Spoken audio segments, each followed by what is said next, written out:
एक दूरस्थ गांव में एक परिश्रमी किसान निवास करता था। उसकी पत्नी ने दो सुंदर जुड़वा बेटियों को जन्म दिया। इन नन्ही कन्याओं के आगमन से घर में खुशी की लहर दौड़ गई और परिवार ने उन्हें लक्ष्मी का स्वरूप मानकर उनकी नामकरण संस्कार में बड़ा मनोयोग लगाया। बेटियों का नाम रखा गया कुलवती और सुखवती। समय बीतता गया और कुलवती व सुखवती धीरे धीरे बाल्यावस्था से किशोरावस्था की ओर बढ़ने लगी। दोनों बहनें जुड़वा होने के कारण उनके लिए एक जैसे वस्त्र और भोजन की व्यवस्था की जाती थी। वे माता पिता की आंखों का तारा थी और उनके बीच ऐसा स्नेह था जो समय की कसौटी पर भी खरा उतरता। एक दूसरे के प्रति सजीव आत्मीयता और परस्पर सहयोग उनके संबंधों की गहराई को प्रदर्शित करता था। गृह कार्यों में दोनों अत्यंत निपुण हो चुकी थी। हर कार्य में अपनी मां का सहारा बनती और परिवार के हर दायित्व को निष्ठा से निभाती। अपनी माता से मिली सीख ने उन्हें सक्षम बनाया कि ससुराल में भी वे आत्मविश्वास के साथ अपने कर्तव्यों का निर्वाह कर सकें और उन्हें कभी भी किसी अवांछित आलोचना का सामना न करना पड़े। समय बीतने के साथ कुलवती और सुखवती दोनों बहनें युवावस्था में प्रवेश कर गईं। उनके बीच गहरे स्नेह को देखते हुए माता पिता ने सोचा कि यदि दोनों का विवाह एक ही परिवार में कर दिया जाए तो जीवन में यह स्नेह और भी मजबूत रहेगा। किसान, जिनका नाम सोहन लाल था, ने निकटवर्ती गांव में एक प्रतिष्ठित परिवार देखा जहां दो भाई रहते थे। वह परिवार संपन्न था और घर गृहस्थी में सलीके का नमूना था। सोहन लाल ने उस परिवार के समक्ष अपनी बेटियों के संस्कार और गुणों का विस्तृत वर्णन किया और विवाह की बात चलाई। बात जम गई और दोनों बहनों का विवाह उस परिवार में तय हो गया। समयानुसार विवाह संपन्न हुआ और कुलवती और सुखवती ने ससुराल में अपना नया जीवन आरंभ किया। प्रारंभ में दोनों का रिश्ता ससुराल में भी मधुरता से भरा था।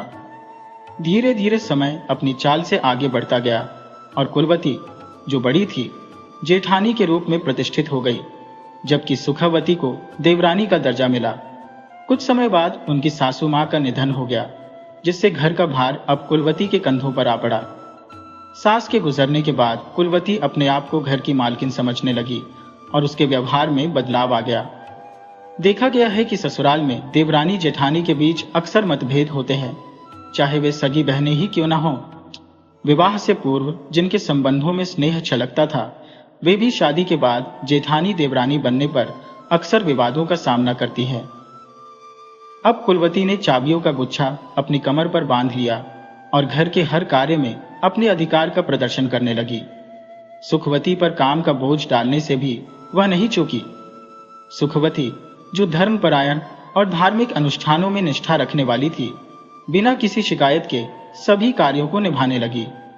सुखवती, जो हर कार्य में बहन के कहे अनुसार ही चलती थी, उसके कहने पर अपना समर्पण प्रदर्शित करती।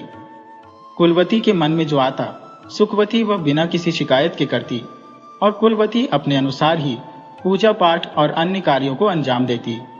धीरे धीरे समय अपनी गति से बढ़ रहा था।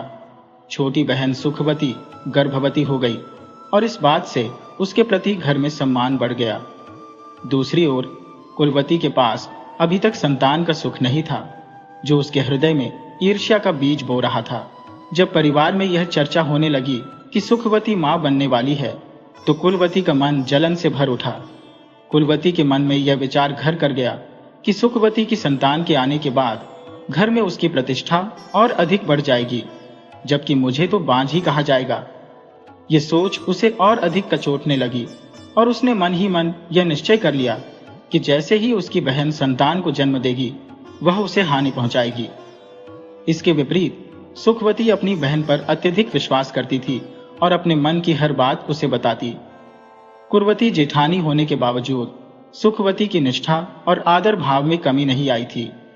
इसी दौरान दोनों भाइयों के बीच भी मजबूत स्नेह था और उनका व्यापार भी अच्छी तरह चल रहा था। अब सुखवती का प्रसव का समय निकट आ गया था। उसकी मनोस्थिति विचलित थी और उसने अपनी बड़ी बहन से सहायता की उम्मीद जताई। सुखवती के पति ने भी कुलवती से अनुरोध किया, भाभी, आप बड़ी है, सुखवती का ख्याल रखिए। कुलवती ने कहा, अरे देवर जी, जब मैं यहाँ हूं तो क्यों चिंता करते हो? वह पहले मेरी बहन है बाद में देवरानी, किसे खुशी नहीं होगी आने वाली संतान की। सुखवती ने एक पुत्र को जन्म दिया, परंतु जन्म के तुरंत बाद ही वह अचेत हो गई।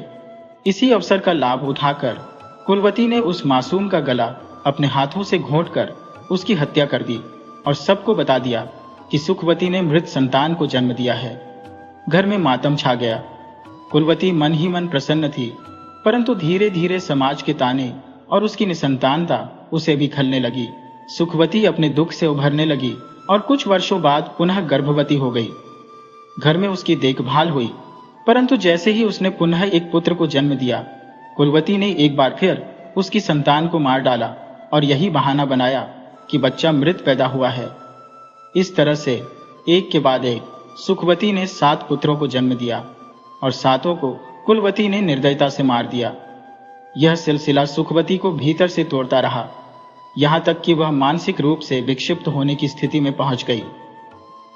सुखवती का पति उसकी इस पीड़ा को देखकर विभिन्न उपचारों का सहारा लेने लगा। अनेक वैद्यों और चिकित्सकों से परामर्श लिया गया, परंतु उसमें कोई कमी नहीं निकली। 7 संतानों को खोने के बाद सुखवती भीतर से टूट चुकी थी। वह भगवान से प्रतिदिन यही पूछती कि उसे किन कर्मों की सजा मिल रही है जो उसकी गोद बार बार खाली हो जाती है। इधर कुलवती ने देवर से कहा, देवर जी, यह सिलसिला ऐसे नहीं चल सकता, आपको दूसरा विवाह कर लेना चाहिए।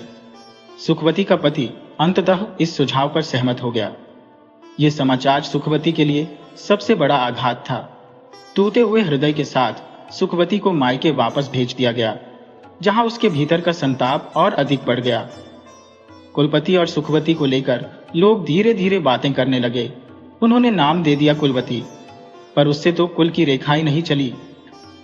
सुखवती ऐसी रही जिसके भाग्य में कभी सूखा नहीं देखा गया। अब दोनों बहनें थी। एक घर की मालकिन होने के कारण उसे किसी को कुछ कहने का हौसला न था। सुखवती को उसके मायके वापस भेज दिया गया। मायके में जब उसके पिता को यह बात पता चली तो उनका हृदय भारी हो गया। उनके दामाद का इरादा किसी और दिशा में मुड़ने का था। इस समाचार पर सुखवती की मां ने, जो स्वयं भी मां थी, अपनी बेटी को बड़े सहज शब्दों में समझाया। उसने कहा, बेटी, एक काम करो, अपने पति को 1 वर्ष के लिए मनाली भेज दो। बीच में जब जीतिया का अवसर आएगा और वह भारत लौटेगा तो उसकी पूजा करना। जितवाहन देवता से अपने संतान की रक्षा की प्रार्थना करना, क्योंकि उस समय जीतिया का त्योहार होगा जो कि विशेष महत्व रखता है। पुत्र की असमय मृत्यु ने सुखवती के जीवन में गहरा अंधकार ला दिया था। उसने देखा कि सभी स्त्रियां पूजा अर्चना में लीन थी और वह भी निराशा में नदी किनारे जाकर अश्रु बहाने लगी। तभी जितवाहन देवी बुढ़िया माई का रूप धरकर उसके पास आ पहुंची और बोली, बहन, तुझे कौन सा दुख साल रहा है, क्यों यूं विलाप कर रही है? सुखवती ने करुण स्वर में कहा, माई, मेरी गोद कई बार भरी, मैंने पुत्रों को जन्म दिया, पर मेरे भाग्य में उनमें से एक को भी अपनी संतान कहने का सुख नहीं मिला। इस पर जितवाहन देवी ने कहा, बेटी, इस बार जब गर्भवती हो तो यह बात घर में किसी को मत बताना। प्रसव का समय आए तो जंगल में चली आना और फिर चुपचाप घर लौट जाना। इस नियम का पालन कर। सुखवती ने देवी की बात मानी और घर लौट गई। वह अपने ससुराल पहुंची, पर वहां हालात तनावपूर्ण थे, क्योंकि उसके पति ने दूसरी शादी की तैयारियां कर रखी थी। दुखी मन से सुखवती ने अपने पति से कहा, मैं बांझ नहीं हूं, ये केवल मेरे दुर्भाग्य का दोष है कि मेरे बच्चे जीवित नहीं रहते। मुझे 1 वर्ष का अवसर दीजिए। यदि इस बार भी मेरी संतान जीवित न रहे तो आप दूसरा विवाह कर सकते हैं। उसके पति, जो सुखवती से प्रेम करते थे किंतु वंश परंपरा को जारी रखने के दबाव में थे, ने उसकी बात मान ली। दोनों भाइयों की कोई संतान न होने के कारण वंश आगे बढ़ाने की अनिवार्यता उन पर भारी थी। यद्यपि उसने सुखवती का प्रस्ताव स्वीकार किया, उसकी बहन कुलवती बाहरी तौर पर प्रसन्नता का अभिनय करते हुए मन में सोचने लगी, 1 वर्ष की ही तो बात है, और अगर संतान हुई भी तो वह जीवित रहेगी भी या नहीं। अंततः वह भी मेरे ही हाथों समाप्त हो जाएगी। इस बार तो मैं इसका दूसरा विवाह करवा दूंगी। कुलवती ने मन में ठान लिया, और इस सुखवती को घर से बाहर निकाल फेंकूंगी। सब लोग इसे लेकर मुझसे सहानुभूति जताते हैं, लेकिन मेरे लिए कोई संवेदना नहीं है। इसके कारण ही मुझे बांझ का ठप्पा लग गया है। कुलवती के मन में अपनी बहन के प्रति गहरी ईर्ष्या पलने लगी थी। समय धीरे धीरे बीता और फिर सुखवती ने गर्भ धारण किया, लेकिन इस बार उसने न अपने पति को, न अपनी बहन या परिवार में किसी को इसकी भनक लगने दी। वह चुपचाप अपने कार्यों में व्यस्त रही और जब उसका पेट बढ़ने लगा तो कुलवती ने एक दिन पूछा, अरे सुखवती, क्या तुम आशा से हो? सुखवती ने सहजता से जवाब दिया, नहीं बहन, बस गैस की समस्या है, शायद इसी कारण पेट फूल रहा है। उसने लोगों की हर शंका को नकार दिया और अपने गर्भ का भेद किसी को न खुलने दिया। समय बीतता गया और जब 9 महीने पूरे हुए तो उसे प्रसव वेदना का अनुभव हुआ। उसने अपने पति से कहा, आज आप मेरे साथ चलिए। अपने पति को साथ लेकर वह चुपचाप जंगल की ओर चल दी। दर्द को सहते हुए भी उसने अपने पति को प्रसव के बारे में कुछ नहीं बताया और दूर जंगल के घने हिस्से में पहुंचने के बाद एक विशाल पेड़ के नीचे बैठ गई। वहां उसकी प्रसव पीड़ा तीव्र हो गई और उसके पति ने भी स्थिति को समझते हुए ईश्वर से प्रार्थना करनी शुरू कर दी। सुखवती से उसका पति पूछने लगा, सुखवती, जब तुम्हें सब पता था तो जंगल में क्यों आई हो? घर पर क्यों नहीं बताया? घर पर कुलवती सब संभाल लेती। सुखवती ने उत्तर दिया, आप मेरे पति हैं, अब इस प्रसव पीड़ा में मेरे साथ है और आप ही मेरी मदद करेंगे। इसी तरह सुखवती ने जंगल में एक पुत्र को जन्म दिया। पुत्र का जन्म होते ही सुखवती और उसका पति असीम आनंद से भर उठे। बच्चे को कपड़े में लपेटकर वे उसे लेकर घर आ गए। सुखवती अपने पुत्र की बड़ी देखभाल करने लगी और ऐसा लगने लगा जैसे उस पर जितिया माता की कृपा हो। कुलवती के मन में ईर्ष्या की लहर दौड़ने लगी। उसने सोचा, यह तो बड़ी चालाक निकली, मुझे खबर तक नहीं होने दी और पुत्र को जन्म दे दिया। चारों ओर बधाई के गीत गाए जाने लगे और सब कुलवती को कहने लगे, अब तू ही बांझ रह गई। सुखवती को एक पुत्र मिल गया। ये सुनकर कुलवती की ईर्ष्या और भड़क उठी। उसने सोचा, अभी तो बच्चा छोटा है, किसी तरह उसे मार दूंगी। मुझे यह बर्दाश्त नहीं कि मैं संतान विहीन रहूं और मेरी बहन को यह सम्मान और मान मिले। कुलवती ने बच्चे को नुकसान पहुंचाने की कई बार कोशिश की, पर सुखवती यह नहीं जान पाई कि उसकी संतान के साथ उसकी बहन का क्या षड्यंत्र था। सुखवती को जितिया माता की अनुकंपा पर अटूट विश्वास था। वह अपने कार्य में तल्लीन रहती, पर जितिया माता की कृपा उसके पुत्र पर सदैव बनी रही। कुलवती हमेशा किसी न किसी बहाने से बच्चे के आसपास मंडराती, मौका पाते ही उसे चोट पहुंचाने का प्रयास करती, लेकिन हर बार कुछ न कुछ ऐसा होता कि उसकी चाल विफल हो जाती। कभी सुखवती समय पर आ जाती तो कभी उसका पति। यदि वह बच्चे के पास जाती और मंशा पूछी जाती तो कह देती, दूध पिला रही हो। इस तरह कुलवती का हर प्रयास असफल हो जाता और उसे बच्चे को नुकसान पहुंचाने का अवसर नहीं मिलता। धीरे धीरे बच्चा बड़ा होने लगा। जब जितिया व्रत का समय आया, सुखवती ने श्रद्धा से व्रत रखा। उसने पूरे पवित्र मन से पूजा की, नहाए खाए विधि से प्रारंभ कर अष्टमी के दिन का उपवास रखा और नवमी पर नदी किनारे जाकर अन्य स्त्रियों के साथ पूजन संपन्न किया। कुलवती कहने लगी, हम भी पूजा करेंगे, तुम अकेले कैसे करोगी? इस पर सुखवती ने उत्तर दिया, यह व्रत तो उन्हीं के लिए होता है जिनके पुत्र होते हैं, पर तुम्हें संतान का सुख नहीं है। फिर भी यदि जितिया माता पर भरोसा रखो तो वे तुम पर भी कृपा करेंगी। परंतु माता केवल सच्चे हृदय वाले लोगों की प्रार्थना स्वीकार करती है। ईश्वर सदैव सरल और निष्कलंक आत्माओं की सहायता करते हैं। कपट और दुष्टता से वे भी दूर रहते हैं। कुलवती का ध्यान पूजा में नहीं बल्कि बच्चे को हानि पहुंचाने में लगा था, लेकिन उसे उसके कर्मों का प्रतिफल मिलना निश्चित था। सुखिया ने पूरे श्रद्धा भाव के साथ जितिया माता का व्रत रखा। पहले दिन उसने नहाए खाए की परंपरा निभाई और अष्टमी पर निर्जल व्रत रखा। नवमी के दिन माता की पूजा संपन्न की और प्रसाद चढ़ाया। जितिया माता उसकी भक्ति से प्रसन्न हुई और उसके आंगन में उत्सव का माहौल बना दिया। वहां विविध पकवान तैयार हुए जिनका भोग माता को अर्पित किया गया। माता की कृपा से सुखिया के सभी 6 पुत्र जो पहले से जीवित थे और 7वां पुत्र जिसे उसकी बहन कुलवती ने गर्भ में ही मार दिया था, चमत्कार से पुनः जीवित हो गए। माता का आशीर्वाद पाकर वे पुनः प्रकट हुए और मां कहकर सुखिया के पास आ गए। अब सुखिया की हर मनोकामना पूर्ण हो चुकी थी। उसकी गोद में उसके बच्चे थे जो जवान होकर उसके चारों ओर घिरे थे।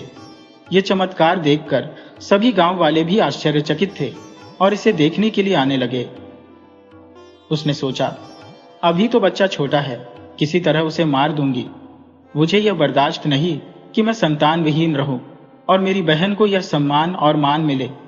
कुलवती ने बच्चे को नुकसान पहुंचाने की कई बार कोशिश की, पर सुखवती यह नहीं जान पाई कि उसकी संतान के साथ उसकी बहन का क्या षड्यंत्र था। सुखवती को जितिया माता की अनुकंपा पर अटूट विश्वास था। वह अपने कार्य में तल्लीन रहती, पर जितिया माता की कृपा उसके पुत्र पर सदैव बनी रही। कुलवती हमेशा किसी न किसी बहाने से बच्चे के आसपास मंडराती, मौका पाते ही उसे चोट पहुंचाने का प्रयास करती, लेकिन हर बार कुछ न कुछ ऐसा होता कि उसकी चाल विफल हो जाती। कभी सुखवती समय पर आ जाती तो कभी उसका पति। यदि वह बच्चे के पास जाती और मंशा पूछी जाती तो कह देती, दूध पिला रही हो।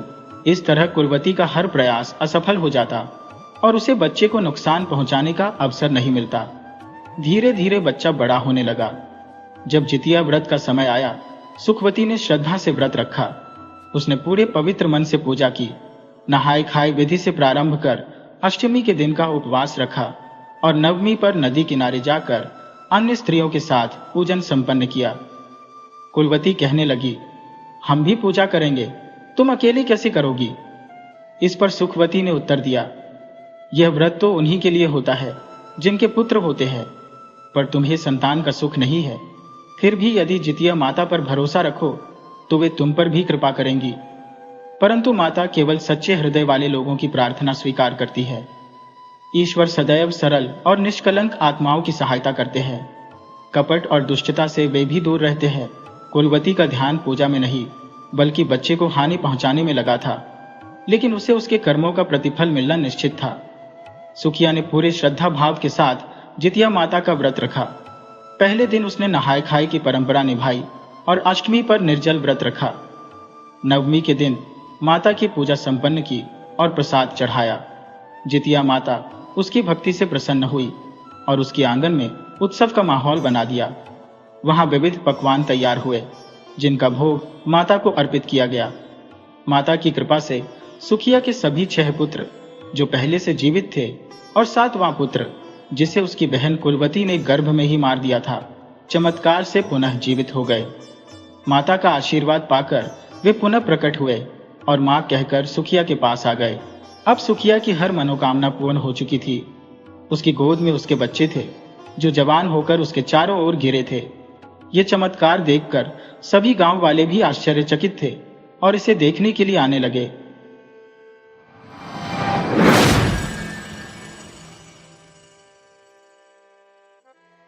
मंजू अपने काका और काकी के साथ गांव में रहती थी।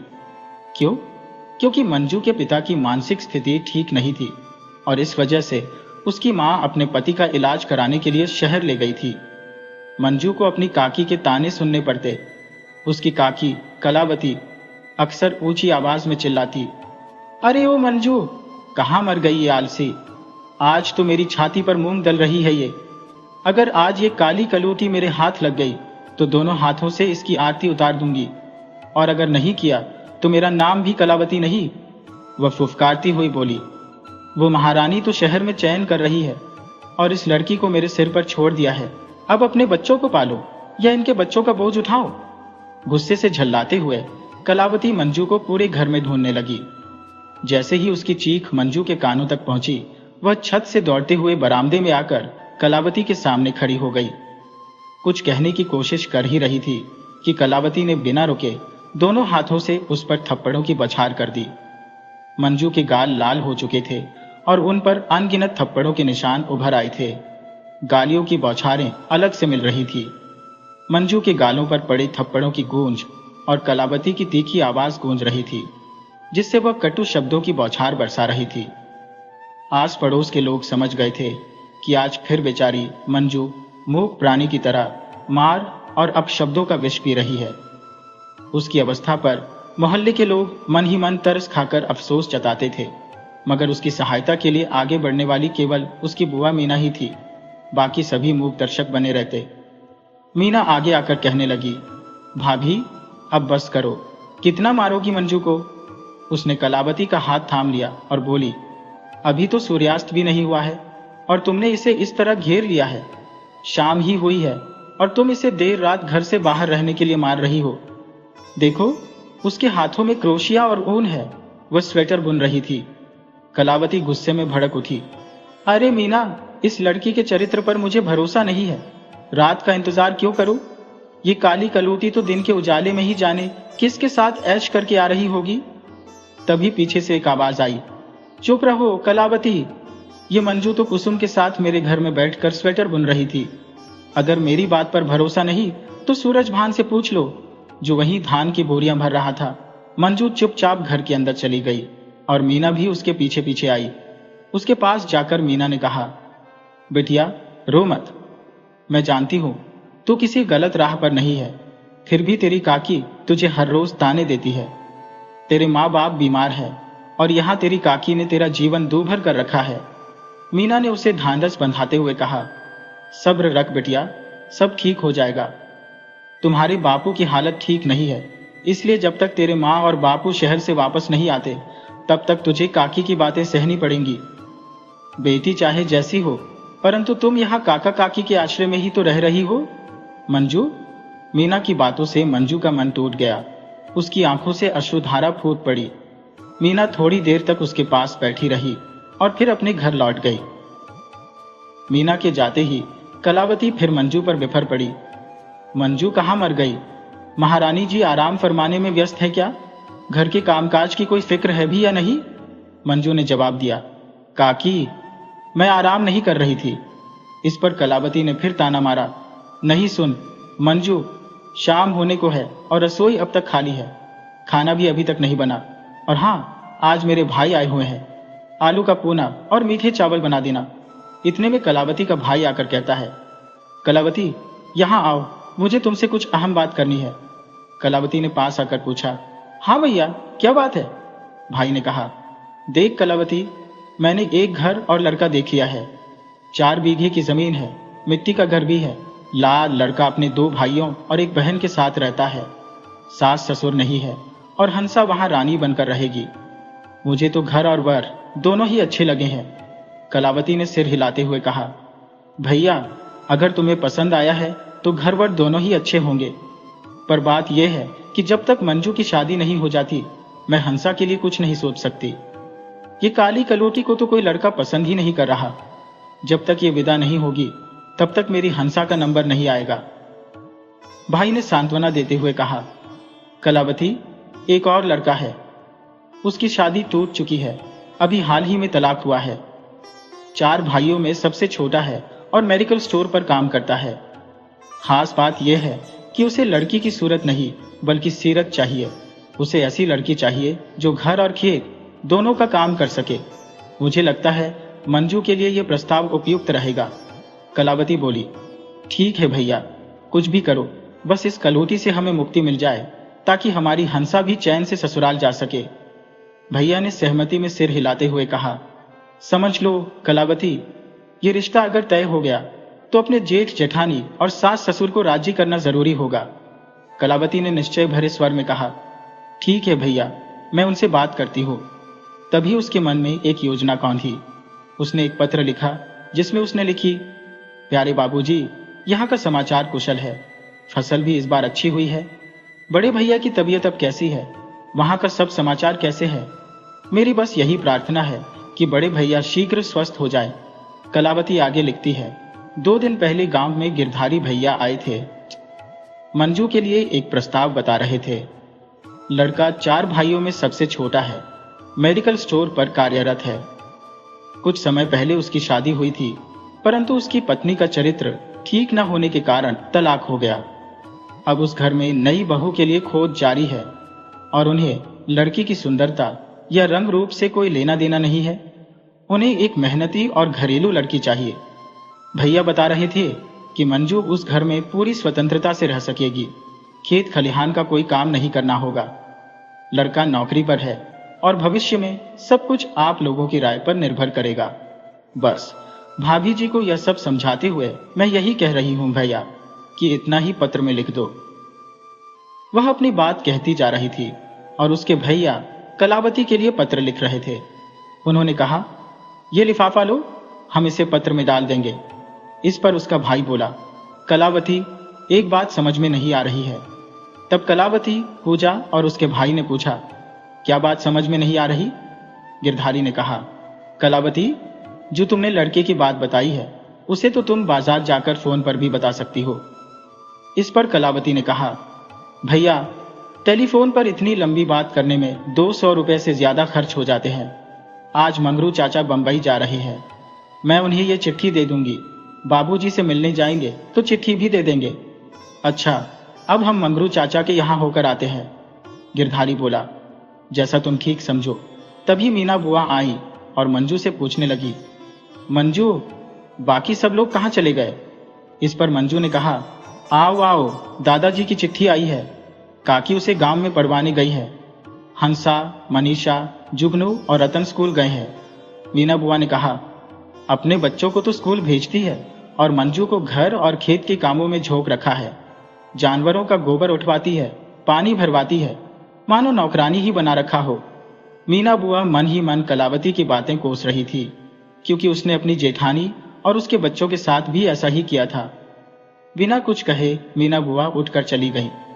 मंजू सोचने लगी, पता नहीं बुआ को क्या हुआ, बिना कुछ बोले ही चली गई। बाबा की चिट्ठी आई है और बाबूजी की तबीयत का हाल भी नहीं पूछा। माँ कब आएगी, यही सोचते हुए 15 दिन बीत गए। घर के काम करते हुए भी मंजू गहरी सोच में डूबी रहती थी। तभी किसी ने आवाज दी, मंजू, चूल्हे चौके का काम खत्म हुआ या नहीं? मंजू ने जवाब दिया, हाँ काकी, सब काम हो गया। ये कलावती काकी थी जो कहने लगी, चलो तैयार हो जाओ, बाजार चलना है सामान लेने। बाजार से लौटते वक्त भी कलावती ने मंजू से ज्यादा बात नहीं की। आज पहली बार कलावती इतनी शांत दिख रही थी और अच्छे से मंजू के साथ व्यवहार कर रही थी। मंजू को बड़ा आश्चर्य हुआ, क्योंकि इससे पहले कलावती उसे घर के बाहर जाने की इजाजत नहीं देती थी, पर आज खुद ही बाजार ले आई। मंजू काकी के इस व्यवहार से बेहद हैरान थी। दूसरी ओर कलावती बहुत खुश थी। उसने कहा, मनीषा और हंसा, कुछ ही दिनों में तुम्हारी स्कूल की छुट्टियां लगने वाली है। कलावती ने कहना शुरू किया, ये तो मास्टर जी का कहना है कि अब तुम दोनों भी मंजू के घर के काम में हाथ बटाया करो। घर पर कौन है? कलावती कहाँ चली गई? मंजू बोली, हाँ, चाचा आ रहे हैं। बैठो, मैं खाट बिछा देती हूँ। और पानी लेने चली गई। जब वह लौट कर आई तो कलावती ने पूछा, कोई खास संदेश लाई हो भैया? भैया ने कहा, 1 हफ्ते बाद तुम्हारे ससुर जी आ रहे हैं और उसके 1 महीने बाद तुम्हारे प्रदेश से सभी परिवार वाले गांव आ जाएंगे। और मंजू के लिए जिस लड़के की बात कर रही थी वह भी बातचीत आगे बढ़ाने को तैयार है। मंजू ने बिना कुछ बोले पानी का लोटा और गुड़ कलावती के पास रख दिया और वहां से चुपचाप चली गई। अगले 1 हफ्ते में कलावती ने रिश्ते की बात पक्की कर ली और ससुर के आते ही तिलक और बाकी रस्में तय हो गई। शादी की तारीख भी 1 महीने बाद तय कर दी गई। सभी रस्में ठीक ठाक पूरी हुई और मंजू का विवाह हो गया। मंजू विदा होकर ससुराल चली गई। परिवार में सभी लोग शादी से प्रसन्न थे, सिवाय मंजू की मां के, जो यह जानती थी कि मंजू का पति उससे उम्र में बहुत बड़ा है। परंतु कलावती की चालों के आगे उसकी एक भी न चली। ससुराल का माहौल मायके से बिल्कुल अलग था। पहले ही दिन रसोई में जाकर मंजू को एहसास हो गया कि इस घर में उसे बहुत कुछ सहन करना पड़ेगा। तेल से लेकर अनाज तक सब चीजें नापतोल कर दी जाती थी, जिससे मंजू अक्सर भूखी रह जाती। कपड़े धोने और नहाने के लिए उसे साबुन की जगह राख या मिट्टी दी जाती थी। मंजू और उसके पति का रिश्ता केवल नाम का था। उसकी कोई भी जरूरत उसका पति सोमेश कभी नहीं समझता था। सोमेश की नजर में मंजू केवल एक घरेलू नौकरानी जैसी थी। वह बस अपने काम में व्यस्त रहता, घर से खेत और फिर मेडिकल की जिम्मेदारियों में डूबा रहता और मंजू के साथ कभी एक प्यारी बात तक नहीं करता। घर के कार्यभार का बोझ और बिना गलती के भी आलोचनाओं को सहते हुए किसी तरह मंजू ने 7 महीने बिता दिए। एक दिन मंजू गलती से कीचड़ में गिर पड़ी, जिसके बाद दोपहर में वह आंगन में जाकर पानी लेकर स्नान करने चली गई। स्नान के बाद वह वैसे ही कपड़े पहने खड़ी थी, तभी उसकी सास वहां आ पहुंची और बड़े गौर से मंजू के पेट की ओर नजरें गड़ाकर देखने लगी। शाम होते होते मंजू पर जैसे मुसीबतों का पहाड़ टूट पड़ा। दरअसल पिछले 2 महीनों से उसका पति किसी काम के सिलसिले में शहर से बाहर था। तो ऐसे में सवाल उठा कि मंजू गर्भवती कैसे हुई। मंजू ने बहुत समझाया कि वह गर्भवती नहीं है, लेकिन सास की बातें सुनकर मंजू को रोने के अलावा और कुछ सूझ नहीं रहा था। मंजू की सास का तो यही कहना था कि मंजू का पेट इतना चिकना कैसे है। ऐसी चिकनाहट तो केवल उन स्त्रियों के पेट में होती है जो गर्भवती होती है। इस बिना पर बदचलनी के अनगिनत आरोप मंजू पर मढ़ दिए गए। 2 दिन बाद जब सोमेश घर लौटा तो उसकी मां ने उसे पहले ही इन सारे इल्जामों की बात अपने बेटे को घुट्टी की तरह पिला दी। बेटे ने मां की हर बात बड़े गौर से सुनी और बिना मंजू से कुछ पूछे गुस्से में उसके मायके वालों को बुलवा लिया। कुछ दिनों बाद गांव की पंचायत बुलाई गई, जहां मंजू पर चरित्रहीनता के आरोपों की बौछार कर दी गई। यहां तक कि यह आरोप भी लगे कि आज तक मंजू और सोमेश के बीच पति पत्नी का कोई संबंध नहीं बना और सोमेश ने कभी मंजू को छूने तक की कोशिश नहीं की थी। मंजू की सास, जो गांव भर में एक दाई के रूप में जानी जाती थी, बच्चों के जन्म के समय हर घर में बुलवाई जाती थी, तो उसकी बात को झूठ मानना भी कठिन था। बिना किसी चिकित्सकीय परामर्श के ही पंचायत ने अपना फैसला सुनाते हुए मंजू को चरित्रहीन करार दे दिया और तलाक का हुक्म सुना दिया। मंजू के मायके वालों ने भी उसके समर्थन में हाथ खड़े कर दिए। मंजू के गर्भवती न होने के दावों को किसी ने नहीं माना और त्रिया चरित्र का हवाला देकर उसे गांव से निकाल दिया गया। उसकी मां भी मजबूर और दबाव में थी, चाहकर भी अपनी बेटी के लिए कुछ न कर सकी। हर उम्मीद से टूटकर मंजू अपने मामा के घर चली गई, जहां उसने अपनी रोजमर्रा की जिंदगी को कठिन परिश्रम में तब्दील कर दिया। वह मामा के घर का सारा कामकाज संभालती, जानवरों की देखभाल करती और दूसरों के खेतों में मजदूरी करती ताकि किसी तरह अपना गुजारा कर सके। मात्र अनुमान के आधार पर किसी के चरित्र को दागदार ठहराना और उसे चरित्रहीन घोषित कर देना कितनी बड़ी नाइंसाफी है। इसे मंजू का जीवन आज अपने हर कदम पर बयां कर रहा था। क्या मर्दों के लिए कभी चरित्र का दाग या त्रिया चरित्र का पाठ होता है? क्यों सिर्फ औरतों को ही ऐसे आरोपों का बोझ उठाना पड़ता है? न जाने कितनी मंजुएं ऐसी कठोर सजा और प्रताड़ना सह रही है जो शायद उनका हक कभी नहीं था। समाज के ये नियम पहले भी मौजूद थे और आज भी इसी सख्ती से लागू है। अब मंजू अपने मामा के घर में कामकाज में डूबी रहती थी, हालांकि वह गर्भवती नहीं थी। अगर वास्तव में पेट में बच्चा होता तो समय पर जन्म लेता, लेकिन ऐसा कुछ नहीं हुआ। फिर भी उस पर बदचलन और त्रिया चरित्र का कलंक लगा दिया गया था। गांव के कुछ आवारा लोग उसका मजाक उड़ाते थे, पर मंजू अब उन्हें करारा जवाब देना सीख गई थी। धीरे धीरे वह मामा के घर की नौकरानी सी बनकर रह गई और मामी भी उसे ताने मारने से बाज नहीं आती थी। एक दिन मंजू ने सोचा कि आखिर वह कब तक अपनी जिंदगी को इस तरह घुट घुट कर बर्बाद करेगी। क्या उसे भी जीने का हक नहीं है? बचपन से लेकर आज तक दूसरों ने ही उसके जीवन के फैसले लिए थे, लेकिन अब उसने ठान लिया कि वह अपनी जिंदगी अपने तरीके से जिएगी। उसी गांव में एक आशा वर्कर आया करती थी, जिससे मंजू का मेलजोल बढ़ गया। आशा वर्कर ने मंजू को सरकारी योजनाओं के बारे में बताया, जहां अनपढ़ लड़कियों को कढ़ाई और सिलाई का प्रशिक्षण दिया जाता था। मंजू ने कभी गांव की सरहदों से बाहर कदम नहीं रखा था, लेकिन आशा वर्कर ने उसका हौसला बढ़ाया और बहुत मदद की। धीरे धीरे मंजू सिलाई का हुनर सीखने लगी। दिन भर खेतों में काम करती और समय निकालकर सिलाई का प्रशिक्षण लेने जाती। कुछ समय बाद उसने मामा मामी का घर छोड़ दिया और शहर में एक छोटा सा कमरा किराए पर लेकर रहने लगी। मामा मामी को उसकी मुफ्त की सेवा बंद हो जाने पर यह नागवार गुजरा और उन्होंने भी उस पर कई तरह के आरोप लगा दिए। मंजू ने अपने आत्मसम्मान और हौसले के दम पर नई शुरुआत की, जो उस समाज के खिलाफ उसकी जीत का एक छोटा पर महत्वपूर्ण कदम था। अब मंजू को किसी भी बात का असर नहीं होता था। इतने लांछन, इतनी तकलीफें वह पहले ही सह चुकी थी और यह जानते हुए कि उसकी कोई गलती भी नहीं थी, उसने खुद को इस सब से ऊपर उठाना सीख लिया था। मंजू एक अत्यंत कुशल और मेहनती लड़की थी, जो हर काम को बड़ी तन्मयता से करती और तेजी से सीख जाती थी। जब वह सिलाई केंद्र में प्रशिक्षण ले रही थी, तब सिलाई वाली दीदी भी उसकी लगन और निपुणता देखकर काफी प्रसन्न रहती थी। मंजू ने सिलाई के साथ साथ आसपास के घरों में सफाई का काम भी शुरू कर दिया था। वह खाना भी बेहद स्वादिष्ट बनाती थी, जिससे उसे कुछ अतिरिक्त आमदनी भी होने लगी थी। धीरे धीरे सिलाई के काम में उसने इतना निपुणता हासिल कर ली कि पड़ोस की महिलाओं के लिए बिना पैसे लिए कपड़े सिलने लगी। इससे न केवल उसे अभ्यास का मौका मिला, बल्कि कपड़े खरीदने की जरूरत भी कम हो गई। जैसे जैसे उसकी सिलाई में दक्षता बढ़ी, वह कुछ पैसे भी लेने लगी। इसके बाद उसने झाड़ू पोंछे का काम छोड़ दिया, क्योंकि अब सिलाई से ही उसकी गुजर बसर हो जाती थी। मंजू स्वभाव से बेहद सरल और उदार थी। वह अपने पड़ोसियों के सुख दुख में हमेशा आगे रहती थी। उसकी उम्र भी कोई ज्यादा नहीं थी, मुश्किल से 22-23 साल की रही होगी। इतनी कम उम्र में उसने जीवन के कड़वे अनुभवों को बखूबी सहा था और अब वह समाज की कठोरताओं को समझने लगी थी। मंजू के पड़ोस में एक युवक रहता था, जिसकी पत्नी का निधन हो चुका था और उसकी एक नन्ही सी बच्ची थी।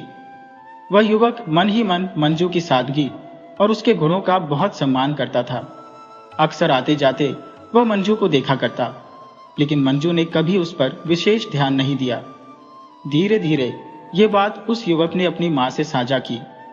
एक दिन उसकी मां मंजू के पास आई और अपने बेटे के लिए रिश्ता रखने की बात करने लगी। तब मंजू ने स्पष्ट कर दिया कि वह पहले से शादीशुदा है और इस विषय पर आगे नहीं बढ़ना चाहती। जब मंजू के पति ने उसे त्याग दिया, तो बेटे की मां ने उससे कहा, बेटी, हमें इससे कोई फर्क नहीं पड़ता। हमने तेरे भीतर के गुणों को पहचाना है और वही हमारे लिए काफी है। मंजू ने उनसे कुछ सोचने का समय मांगा। उसने इस निर्णय पर बहुत विचार किया और अपनी आशा वर्कर दीदी से चर्चा की। आशा वर्कर वाली दीदी उसकी सबसे बड़ी हमदर्द और मार्गदर्शक थी, जो हर परिस्थिति में उसका हौसला बढ़ाती थी। आज दीदी ने उससे कहा, मंजू, जिंदगी को तो हर हाल में जीना है और अकेले जीना आसान नहीं है। यदि वह लड़का तुम्हें अपनाना चाहता है और उसके इरादे नेक हैं, तो इसमें बुरा क्या है? यह तुम्हारी जिंदगी को संवारने का एक अवसर है। मंजू के मायके और ससुराल वालों ने तो जैसे उससे हर संबंध तोड़ ही लिया था। किसी ने यह भी नहीं सोचा कि वह कहाँ है, कैसे है। मामा मामी ने भी उसे आश्रय देने में कोई दिलचस्पी नहीं दिखाई और मंजू अब बिल्कुल अकेली रह गई थी। कभी कभी उसे अपनी माँ की बहुत याद आती, पर माँ की भी अपनी मजबूरियां थी। परिवार में पहले मंजू की स्थिति दबाव और विवशता से घिरी हुई थी, जहां अपनी ही बेटी के लिए भी वह कुछ करने में असमर्थ थी। अब उसने राकेश नामक उस व्यक्ति से विवाह कर लिया, जो एक सज्जन और जिम्मेदार पुरुष था। राकेश की छोटी बच्ची को एक स्नेही मां मिली और मंजू ने भी उस बच्ची को अपनी संतान की भांति स्नेह देना शुरू कर दिया। मां बेटी के इस नव संबंध में दोनों बेहद प्रसन्न थी और राकेश, जो नौकरी पेशा था, ने मंजू के लिए एक बुटीक भी खुलवा दिया। इस बुटीक में धीरे धीरे 2-3 लड़कियां काम करने लगी, क्योंकि मंजू ने न केवल सिलाई में प्रवीणता हासिल की थी, बल्कि अब वह दूसरों को भी सिलाई का हुनर सिखाने लगी थी। जो लड़कियां मंजू से सिलाई का काम सीखती, उन्हें वह अपने बुटीक में काम पर रख लेती। इस प्रकार मंजू का बुटीक धीरे धीरे प्रसिद्ध होने लगा और उसकी जिंदगी ने एक नया मोड़ ले लिया। वह अनपढ़ मंजू, जिस पर समाज ने त्रिया चरित्र का कलंक मढ़ा था, अब उसी समाज में अपनी मेहनत और आत्मविश्वास के बल पर एक नई पहचान बनाने लगी। एक दिन मंजू की मां उससे मिलने आई। मंजू ने अपनी मां को अपनी आपबीती सुनाई और दोनों देर तक एक दूसरे के गले लगकर रोती रही। मां ने मंजू से कहा, बेटी, मुझे तुझ पर हमेशा भरोसा था। अब मैंने भी समाज के डर को त्याग दिया है और तुझसे मिलने आई हो। मुझे अब किसी का भय नहीं। अब मैं तुझसे मिलने आती रहूंगी, चाहे महीने में 1 बार हो या 2 बार। अब मंजू की मां अपनी बेटी के साथ समय बिताने के लिए हर 15 दिनों में आना शुरू कर चुकी थी और दोनों ने समाज के बंधनों को चुनौती देते हुए अपने रिश्ते को एक नई मजबूती दी। कलावती ने अपनी बेटी का विवाह एक बेहद प्रतिष्ठित परिवार में किया था, परंतु उसकी बेटी के स्वभाव में ही कुछ ऐसा था कि शीघ्र ही उसके पति ने उसे छोड़ दिया। अब वह मायके में लौटकर एक असहाय स्थिति में थी। गरीब की बेटी पर समाज के लांछन कितनी सहजता से मढ़ दी जाते हैं, जहां उसके माता पिता की कोई आवाज नहीं पहुंचती। समाज में जिसके पीछे उसके माता पिता का बल ना हो, उसे कठोरता से ही देखा जाता है। इस तरह कलावती की बेटी को घर पर छोड़ दिया गया और उसके लिए नए रिश्तों का कोई विकल्प भी शेष न था। यह स्थिति कलावती के पूर्व कर्मों का ही परिणाम प्रतीत हो रहा था। जैसा उसने दूसरों के लिए चाहा, वही उसे देखने को मिला। दूसरी ओर मंजू का जीवन अब सुख समृद्धि से परिपूर्ण था। उसे एक ऐसा पति मिला था जो उससे सच्चा प्रेम करता था। एक प्यारी बेटी थी और अब तो दोनों का एक बेटा भी हो चुका था। मंजू के जीवन में प्रसन्नता और संतोष था। उसकी सास उसे मां की तरह स्नेह करती थी और मंजू ने अपने जीवन में एक नई ऊंचाई हासिल की थी। उसके घर में किसी भी वस्तु की कोई कमी न थी। उसका पति भी स्वतंत्र सोच का व्यक्ति था, जिसने मंजू को भरपूर सम्मान और आदर दिया। आज मंजू अपने पति के साथ सुखमय और स्वतंत्र जीवन व्यतीत कर रही थी।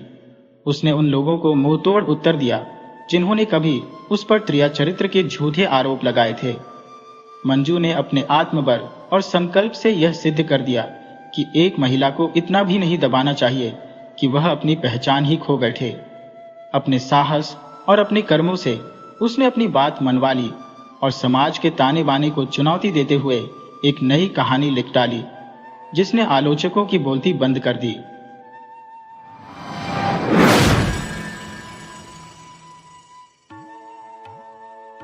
हमारे घर में शादी का माहौल था। मेरा नाम मानवी था और हम 2 बहनें और एक भाई थे। मेरी बड़ी बहन की शादी की रात अचानक उसने घर छोड़ दिया। मेरे पिता ने गुस्से में उसका सारा दहेज ऊपर वाले कमरे में फेंक दिया और सख्ती से हमें कहा, अगर किसी ने उस कमरे का ताला खोला तो मेरे मरे हुए चेहरे का सामना करना पड़ेगा। पिता के इन शब्दों ने सभी को सहमा दिया था और कई सालों तक कोई उस कमरे के करीब भी नहीं गया। एक रात मैंने अपने पिता को उस कमरे में दूध का गिलास लेकर जाते हुए देखा। जिज्ञासा ने मुझे उनके पीछे कमरे तक खींच लिया। मैंने जैसे ही कमरे के अंदर झांका, मेरे होश उड़ गए। इलाहाबाद जैसे शांत शहर में रहते हुए भी मेरे जीवन की यह घटना किसी रहस्य से कम नहीं थी। हम 3 भाई बहन थे, 2 बहनें और एक भाई। मेरी बड़ी बहन प्रिया बेहद खूबसूरत और समझदार थी। वह पिता की आंखों का तारा थी और मुझे भी उससे गहरा लगाव था। मैं हमेशा उसकी नकल करने की कोशिश करती थी। प्रिया दीदी जो भी काम करती, मुझे वही करने की जिद रहती। अगर वह आटा गूंथती तो मैं भी उसी पर अड़ जाती। वह खाना बनाती तो मैं भी चाहती कि पापा मेरे बनाए खाने की भी उतनी ही तारीफ करें। पापा अक्सर प्रिया दीदी से कहा करते, तुम्हें हर कदम सोच समझ कर रखना है, क्योंकि तुम्हारे छोटे भाई बहन तुम्हारा अनुसरण करते हैं। प्रिया दीदी से कोई गलती हो ही नहीं सकती थी। उनके आदर्श ने मेरे भीतर एक ऐसी ललक जगा दी थी कि मैं भी उन्हीं की तरह बनना चाहती थी। पर शायद वही मेरी सबसे बड़ी भूल थी। वह बेहद समझदार थी, लेकिन वक्त ने भी कभी कभी अपनी सख्ती से उन्हें परख लिया था। ये मेरी बड़ी बहन की कहानी थी। आखिर वह भी तो इंसान थी और इंसानों की प्रवृत्ति में गलत और सही दोनों शामिल होते हैं। जैसा कि मैंने पहले कहा, मेरी बहन प्रिया असाधारण रूप से सुंदर थी। जब उसने अपनी ग्रेजुएशन पूरी की तो हर तरफ से उसके लिए रिश्तों की बाढ़ सी आ गई थी। ऐसा प्रतीत होता था कि रिश्तेदारों में होड़ मची थी कि उसे अपने घर की बहू बनाने का गौरव कौन हासिल करेगा। आए दिन ये रिश्तेदार हमारे घर के आसपास मंडराते रहते थे। पापा ने भी मन बना लिया था कि अगर एक घर में प्रिया की शादी कर दी तो अन्य लोग उनसे नाराज हो जाएंगे। इसी कारण उन्होंने तय किया कि प्रिया की शादी ऐसे स्थान पर करेंगे जहां किसी भी प्रकार का पारिवारिक संबंध न हो। शायद उस वक्त पापा को यह एहसास नहीं था कि वे कितनी बड़ी भूल करने जा रहे हैं। उन्हें चाहिए था कि दीदी के इतने महत्वपूर्ण जीवन के निर्णय में उससे उसकी इच्छा जानने का प्रयास करते। एक बार तो उसे अपने पास बिठाकर पूछते, बेटी, क्या तुमने अपने भविष्य के बारे में कुछ सोचा है? अगर दिल में कोई बात हो तो मुझसे या अपनी माँ से साझा करो। मगर इस मामले में पापा ने किसी भी सदस्य से राय मशविरा नहीं किया। उन्होंने बाहरी लोगों से बातचीत कर दीदी का रिश्ता तय कर दिया। एक दिन पापा ने मम्मी से आकर कहा, मैंने प्रिया का रिश्ता पक्का कर दिया है और वे लोग बहुत अच्छे हैं, खाते पीते परिवार से हैं, आमिर का घर है, हमारी बच्ची को वे बेहद खुश रखेंगे। मम्मी के चेहरे पर एक अजीब सी खामोशी छा गई थी। हम तीनों भाई बहन कमरे में बैठे हुए एक दूसरे की तरफ हैरान नजरों से देख रहे थे, जैसे सबके मन में अनगिनत सवाल उठ रहे हो। आखिर ऐसा कैसे हो गया?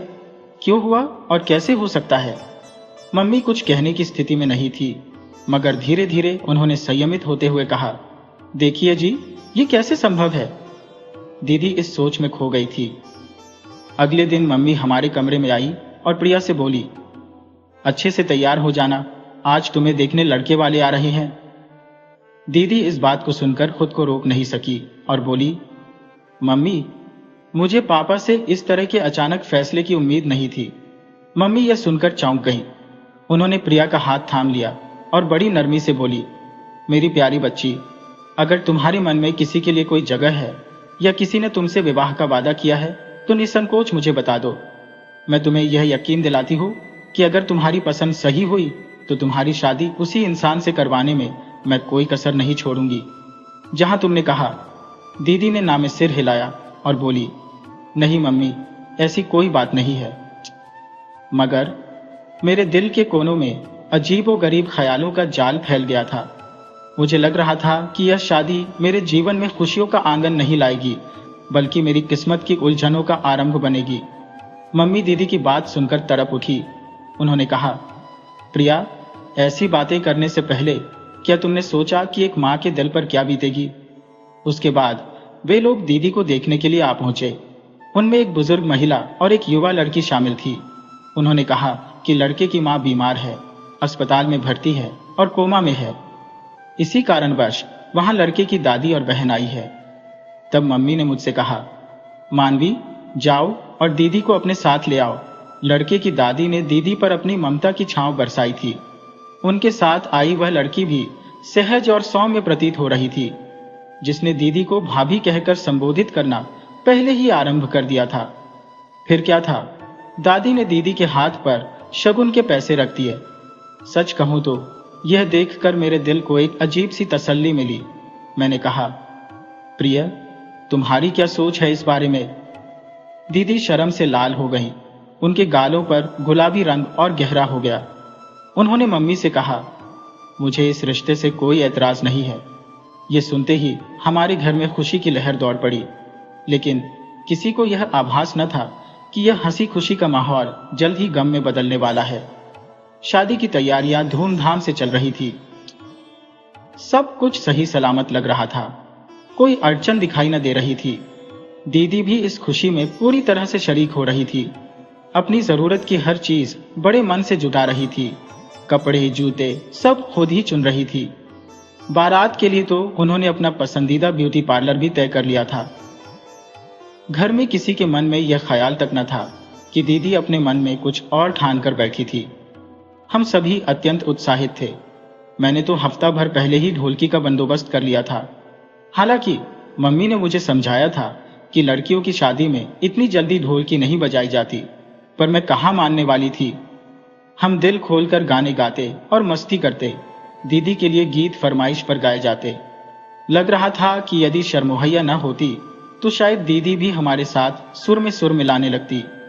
खैर, वक्त बीता और आखिरकार दीदी की बारात का दिन आ पहुंचा। दीदी ने अपने पसंदीदा और बेहद महंगे पार्लर से तैयार होकर शानदार लहंगा पहना था। कुछ ही देर में बारात भी द्वार पर आ पहुंची। दूल्हे को देखकर मैं स्तब्ध रह गई। वह वाकई बेहद खूबसूरत और आकर्षक था। मैंने सोचा, दीदी की किस्मत में तो सच में राजकुमार लिखा है। भागते भागते मैं दीदी को यह बताने उनके कमरे की ओर दौड़ी, लेकिन कमरे में पहुंचकर देखा कि वहां दीदी का कहीं नामो निशान तक नहीं था। मुझे हैरानी हुई। अभी तो मैं उन्हें यहीं छोड़कर गई थी, पर अब वह कहां चली गई? घबराहट में मैं मम्मी के कमरे में भी गई, पर वहां भी कोई न था। मेरी बेचैनी अब असहनीय हो गई थी। मैंने फौरन बाहर निकलकर मम्मी को ढूंढने का प्रयास किया। वो मेहमानों के स्वागत में व्यस्त थी, लेकिन मैं उन्हें एक कोने में ले जाकर धीरे से बोली, मम्मी, प्रिया दीदी अपने कमरे में नहीं है। मम्मी ने यह बात हल्के में लेते हुए कहा, अरे, वो यहीं कहीं होंगी, और मेरा हाथ झटकते हुए फिर से मेहमानों की ओर ध्यान देने लगी। उनके चेहरे पर कोई चिंता की लकीर तक न थी, जैसे उन्हें इस बात का कोई अंदेशा ही नहीं था कि कुछ गंभीर भी हो सकता है। मैंने मम्मी का हाथ पकड़कर झिंझोड़ा और कहा, मम्मी, मेरी घबराहट बढ़ती जा रही है। अब जाकर मम्मी के चेहरे पर गंभीरता आई और वह मेरा हाथ थामे मेरे साथ दीदी के कमरे में गई। हम कमरे दर कमरे दीदी को ढूंढते रहे, लेकिन वो कहीं नहीं मिल रही थी। मम्मी का चेहरा पीला पड़ने लगा। इतने में जयमाला का वक्त हो गया और भीड़ में हलचल मच गई। तभी पापा कमरे में आए। उनकी आंखें पहले से ही भावुक थी, जैसे बेटी की विदाई का ख्याल उन्हें सता रहा हो। लेकिन उस समय उनकी प्यारी बेटी ही उनकी प्रतिष्ठा को धूल में मिला चुकी थी। पापा ने चिंता से पूछा, प्रिया कहाँ है? जल्दी करो, जयमाला का समय हो रहा है। मम्मी ने आंखों में आंसू भरकर उन्हें बताया, प्रिया नहीं मिल रही है। पापा हतप्रभ होकर बोले, क्या मतलब? वो यहाँ कहाँ जा सकती है? मम्मी रोते हुए कहने लगी, मैंने घर का हर कोना देख लिया है, लेकिन वह कहीं नहीं है। यह सुनकर पापा ने दिल पर हाथ रखा और आह भरते हुए फूट फूट कर रोने लगे। वह कराहते हुए कहने लगे, अब मेरी इज्जत तो मिट्टी में मिल गई। अब कौन इस बदनामी से मुझे बचाएगा? मेरी तो हर ओर बेइज्जती होगी। तुम ही बताओ कमली, मैं लोगों का सामना कैसे करूं? कैसे जाकर बारातियों से कहूं कि बारात वापस ले जाओ, क्योंकि मेरी बेटी ने मेरी प्रतिष्ठा को तार तार कर दिया। मम्मी भी रोते हुए पापा के पास आई और धीरे से बोली, आप बिस्तर पर जाकर लेट जाइए। मैं कुछ बहाना बनाने की कोशिश करती हूँ कि मेरे पति की तबीयत नाजुक हो चुकी है। ऐसी परिस्थिति में हम अपनी बेटी को विदा करने की स्थिति में नहीं है। पिताजी ने कहा, कमली, तुम्हारे भीतर इतना साहस है? मम्मी ने अपने आंसू पोंछे और कहा, आपकी इज्जत के लिए मैं किसी भी हद तक जा सकती हूँ। उस क्षण पिताजी बोले, काश कासम अली, तुमने बेटियों को बेहतर शिक्षा दी होती। मम्मी ने सबके सामने फिर यह कह दिया कि देखिए, मेरे पति को दिल का दौरा पड़ा है। ऐसे में हमारी बेटी की विदाई संभव नहीं है। आप सभी की बड़ी कृपा होगी अगर आज बारात को वापस ले जाए और फिर किसी शुभ दिन हम अपनी अमानत को फेरे डलवाकर सादगी से घर ला पाएंगे। हर तरफ कानाफूसी होने लगी थी और मम्मी ने खुद को कमरे में बंद कर लिया। लोग तरह तरह की बातें कर रहे थे और हमारे पास उन सब का जवाब नहीं था। इसी कारण हम सब एक ही कमरे में सहमे बैठे रहे। कभी सोचा भी नहीं था कि प्रिया दीदी के हाथों ऐसा कड़वा अनुभव सहना पड़ेगा। मम्मी ने पहले ही कहा था, देखिए जी, आपकी तबीयत यूं बिगड़ जाएगी, बच्चे आपकी मदद करेंगे। पापा बोले, कमली, तुम्हें मेरी इतनी परवाह होती तो अपनी बेटियों पर नियंत्रण रखा होता। मम्मी को गहरी शर्मिंदगी का सामना करना पड़ा। पापा ने पूरे दहेज का सामान छत के कमरे में फेंक कर ताला जड़ दिया और कह दिया कि कोई वहां नहीं जाएगा। उसके बाद घर का माहौल अजीबोगरीब हो गया था। सभी की नजरें आपस में मिलते ही झुक जाती। मम्मी भी हमसे छिप छिप कर रोती। जब पापा नीचे आते तो उनके चेहरे पर थकावट की गहरी लकीरें होती, आंखें लाल और सूजी होती। मम्मी अक्सर कहती, तुम्हारे पापा छत पर जाकर अकेले रोते हैं। हम तो यही मान बैठे थे कि दीदी की शादी का किस्सा खत्म हो चुका है, पर 1 महीने बाद लड़के वालों की ओर से फोन आया। अर्जुन की दादी मम्मी से कहने लगी, देखिए, पिछले 1 महीने से हमने आपसे कोई संपर्क नहीं किया क्योंकि हम नाराज थे कि आपने सब कुछ वापस कर दिया। मगर अब ठंडे दिमाग से सोचा तो महसूस हुआ कि आपके पास भी शायद कोई मजबूरी रही होगी। शायद आपकी बड़ी बेटी ने खुद रिश्ता न स्वीकारा हो और आप अपनी इज्जत बचाने के लिए पति की बीमारी का बहाना बना गई हो। अगर ऐसी कोई बात थी तो गांव में इस पर किसी को ऐतराज नहीं। अगर आप उचित समझे तो अपने पति से विचार विमर्श कर लीजिए। हमें आपकी छोटी बेटी का रिश्ता स्वीकार है क्योंकि हमने बहुत से घरों में रिश्ता ढूंढा, पर आपके बच्चों जैसी निश्चलता और शुद्धता कहीं नहीं मिली। हर जगह सिर्फ बनावट ही देखने को मिली। हमें आपके घर का अपनापन भा गया है, इसलिए हम चाहते हैं कि किसी न किसी तरह से हमारी रिश्तेदारी आपसे जुड़ जाए। मम्मी ने कहा, ठीक है, मैं अपने पति से सलाह लेकर आपको बताती हूँ। इतना कहकर मम्मी ने फोन बंद कर दिया और मुझसे बोली, मानवी, तुम्हारा क्या विचार है? तुम्हें यह रिश्ता मंजूर है?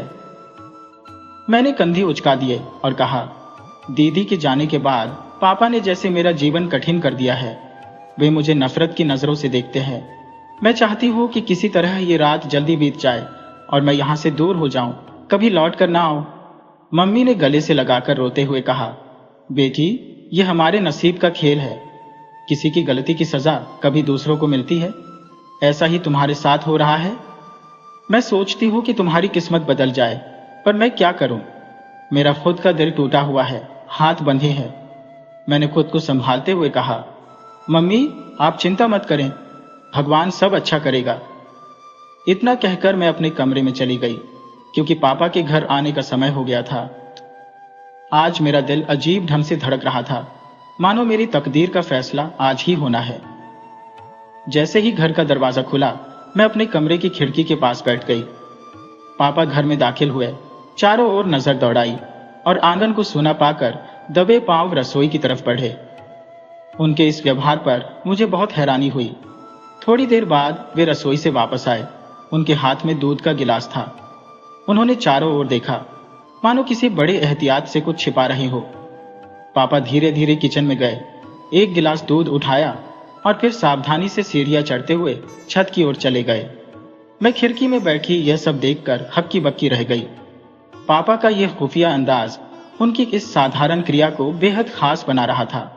उस वक्त मेरे मन में यह सवाल भी कौन था कि मम्मी पापा के लौटने के बाद कमरे से बाहर क्यों नहीं आई। आमतौर पर जब पापा काम से लौटते थे, मम्मी सब कुछ छोड़कर उनके पास जाती, उनसे खाने का पूछती और ताज़ा रोटियां बनाकर देती। चुपचाप मैं मम्मी के कमरे की ओर गई। देखा तो मम्मी गहरी नींद में सो रही थी। उधर पापा करीब आधे घंटे बाद छत से नीचे आए। उनकी चाल में एक अजीब थकान और तनाव झलक रहा था, जिसे मैं अपने कमरे की खिड़की से देख रही थी। फिर मम्मी ने पापा को बताया कि आज उन लड़के वालों का फोन आया था जिनका रिश्ता हम पिछले रात को ठुकरा चुके थे। उन्होंने इस बार हमारी छोटी बेटी का हाथ मांगा है। जैसे ही मम्मी ने यह बात कही, पापा अचानक गुस्से से भर गए। वे बिना कुछ खाए उठ खड़े हुए और खाने की थाली को फेंक दिया। क्रोधित स्वर में बोले, उनसे कह दो कि मेरी बेटी का नसीब इतना भी बुरा नहीं हुआ कि उसे ऐसे लोगों के घर जाना पड़े। पापा की यह बात सुनकर मैं स्तब्ध रह गई और मम्मी भी अवाक रह गई। मम्मी ने पूछा, इसका क्या मतलब है? आप ऐसा क्यों कह रहे हैं? पापा ने सिर हिलाते हुए कहा, अब इसके बारे में कुछ मत पूछो। बस आज के बाद उनका फोन भी आए तो उसे उठाना मत।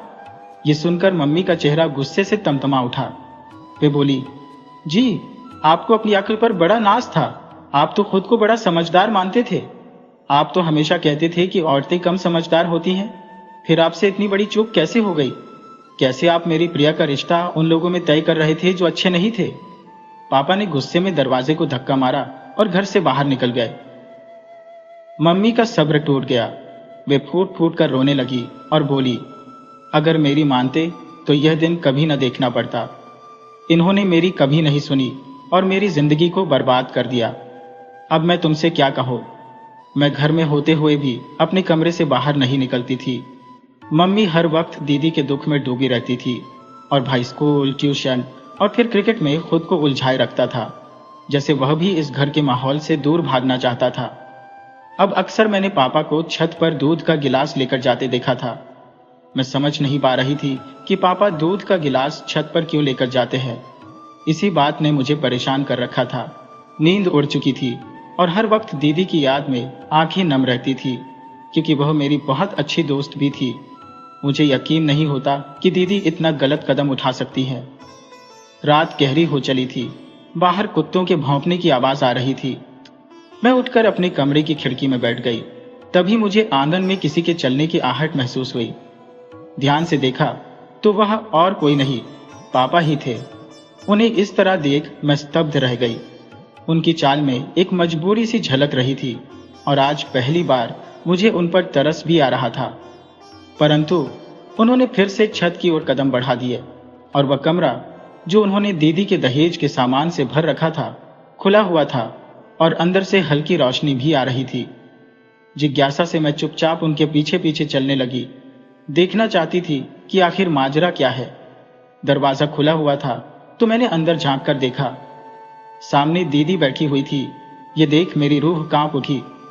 पापा धीरे धीरे उनके पास गए और उन्हें निवाला उनके मुंह में डालने लगे, जैसे उन्हें खाना खिला रहे हो। दोनों खामोश थे, पर उनकी आंखों से आंसू बह रहे थे। यह दृश्य मेरे लिए पूरी तरह से असमझ में था और मुझे भीतर से घबराहट महसूस होने लगी। फिर काफी देर की खामोशी के बाद पापा ने बोला, देखो प्रिया, तुम मेरी बड़ी बेटी नहीं हो। ये सुनते ही दीदी का चेहरा एक पल में तमतमा उठा। वह चीखते हुए बोली, इसीलिए आप ऐसा मेरे साथ कर रही हैं? क्या इसलिए कि मैं आपकी असली औलाद नहीं हूं? क्या आप ऐसा घिनौना काम मुझसे कर सकते थे जो आप मानवी के साथ कर सकते हैं? पापा ने तुरंत कहा, प्रिया, तुम जानती हो कि मैं तुमसे बेहद लगाव रखता हूं, परंतु यह भी सच है कि मैं मानवी के साथ ऐसा कुछ नहीं कर सकता। ये सुनकर प्रिया दीदी का गला भर आया और वह सिसकते हुए बोली, मुझे सच्चाई जाननी है। आपने मुझे इस कमरे में क्यों कैद करके रखा है? पापा ने गहरी सांस लेते हुए कहा, सुनो प्रिया, आज मेरे पास समय है और रात का यह समय है जब सब सो रहे हैं, इसलिए आज तुम्हें सारी बात बताता हूं। वैसे भी तुम दिन के समय बेहोश रहती हो, पर मैं छत पर अधिक देर तक नहीं रुक पाता क्योंकि मुझे भय रहता है कि कहीं मानवी को मुझ पर संदेह ना हो जाए। तो सुनो, हम 2 भाई बहन थे, एक मैं और मुझसे 7 साल बड़ी मेरी बहन। उसकी शादी मुझसे पहले ही हो गई थी और उसके बाद घर में एक गहरा सन्नाटा पसर गया था। इसी कारण हमारे परिवार ने तय किया कि मेरी शादी जल्दी कर दी जाए। मेरे माता पिता ने मेरे लिए कमली को चुना और उन्हीं दिनों हमारा रिश्ता तय कर दिया गया। लेकिन तभी हमारे घर पर जैसे विपत्तियों का पहाड़ टूट पड़ा। मेरी बहन, जो अब विधवा हो चुकी थी, अपनी 4-5 महीने की बच्ची को लेकर घर लौट आई। वह पूरी तरह टूट चुकी थी। उसे न अपनी चिंता थी, न ही अपनी बच्ची की। गहरे सदमे में डूबी रहती थी और मां की उम्र भी हो चली थी, जिससे वह भी उस बच्ची का ध्यान रखने में असमर्थ हो गई थी। कमली ने तुम्हें अपने हाथों में लेकर इतने लाड दुलार में भिगो दिया कि यही बात ही भुला दी कि तुम उसकी भांजी हो, बेटी नहीं। तुमने जब बोलना सीखा तो मामी को मम्मी कहने लगी और अपनी असली मां को बुआ बुलाने लगी। समय ने धीरे धीरे हालात कुछ संभाले तो हमने तुम्हारी मम्मी के लिए जीवन साथी ढूंढना शुरू किया। दीदी ने खुद एक लड़के का नाम लिया और कहा, मुझे उसी से विवाह करवा दो। पापा ने मुझे यह जिम्मेदारी दी कि मैं उस लड़के के बारे में जानकारी जुटाऊं और बताऊं कि वह कैसा इंसान है। जब मैंने तहकीकात की तो पता चला कि वह लड़का ठग था। मैंने घर वालों को सच बताया, मगर तुम्हारी मम्मी ने इस बात को मानने से इनकार कर दिया और वह उस लड़के के साथ भाग गई।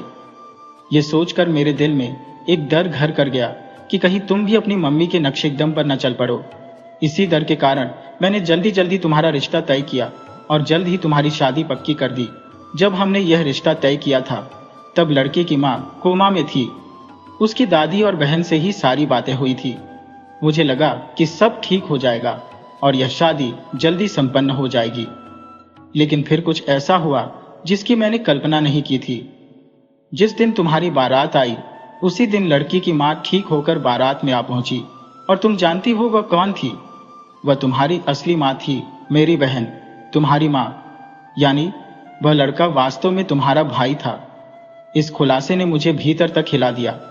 इसीलिए मैंने तुम्हें बुलाकर छत पर बात करने को कहा और फिर इस हकीकत से तुम्हें बचाने के लिए तुम्हें छत वाले कमरे में बंद कर दिया। मैंने मन बनाया था कि सुबह होते ही कमली को सब सच बता दूंगा, परंतु फिर याद आया कि तुम्हारी मां की शादी न होने देने का निर्णय मेरा ही था, जिसके कारण वो घर छोड़कर चली गई थी। तुम्हारी शादी भी नहीं हो सकती थी। डर था कि कहीं तुम भी अपनी मां की राह न पकड़ लो, इसलिए तुम्हें यहां बंद रखा। अपनी बहन की बेटी को भी कैद किया क्योंकि मैंने तुम्हें अपनी संतान की तरह स्नेह दिया है। जिस दिन से तुम्हें यहां रखा है उसी दिन से मानवी को भी इस सच्चाई से दूर रखा, उस पर भी कठोरता बरती। प्रिया दीदी जैसे किसी गहरी सोच से जाग उठी, बोली, अगर अब मैं घर से निकल भी जाती तो आपकी प्रतिष्ठा को धूल में मिलाने की नौबत तो फिर भी आ जाती, लेकिन आपने मुझे यहां कैद कर खुद ही अपनी इज्जत को पैरों तले रौंद दिया। लोग तो अफवाहें उड़ा ही रहे होंगे कि प्रिया दीदी घर छोड़कर भाग गई, तभी तो बारात लौट गई। इसी बीच मंदिर में आरती की घंटियों की आवाज गूंज उठी और पापा बोले, प्रिय बेटी, मुझे क्षमा करना, अब मैं चला जाऊंगा, शायद किसी का विवेक जाग जाए। मैं फुर्ती से आगे बढ़ी और बोली, अब मैं ऐसा कुछ नहीं होने दूंगी कि मेरी दीदी को वह सजा भुगतनी पड़े जो उनकी मां की गलती की वजह से मिली हो। भगवान सबके कर्मों का हिसाब खुद लेते हैं, आप उसे खुद सजा क्यों दे रहे हैं? कौन है आप जो उसे दंड देने का हक रखते हैं? आपने ये सब क्यों किया? मेरी बात सुनकर पापा एकदम भौंचक के रह गए और तुरंत नीचे उतर गए। मैं दीदी का हाथ थामे उन्हें नीचे ले आई।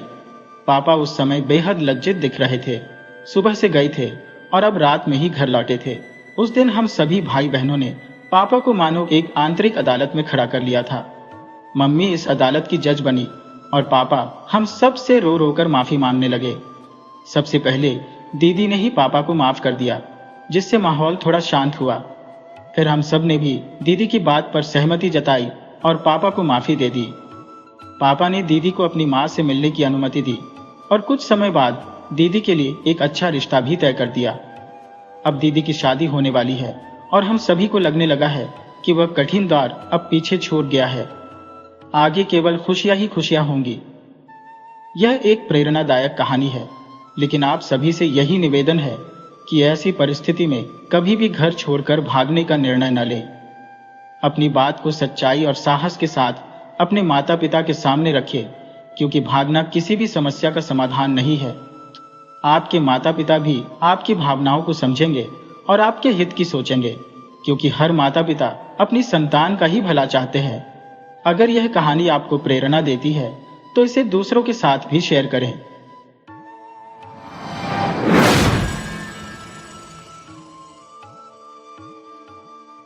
बहुत समय पहले की बात है। चंदन नगर में एक ब्राह्मण निवास करते थे, जिनका नाम विष्णु शर्मा था। विष्णु शर्मा कर्मकांड में निपुण थे और ज्योतिष विद्या में भी पारंगत थे। राज दरबार से उन्हें जो यश और सम्मान मिलता, वही उनकी आजीविका का आधार था। विष्णु शर्मा अत्यंत निर्धन थे, इसीलिए मोहल्ले के लोगों ने उनकी दयनीय स्थिति देखकर एक ब्राह्मण कन्या के साथ उनका विवाह करवा दिया। विष्णु की मां का देहांत तब हो गया था जब वह केवल 7 वर्ष के थे और चौथी कक्षा में अध्ययनरत थे।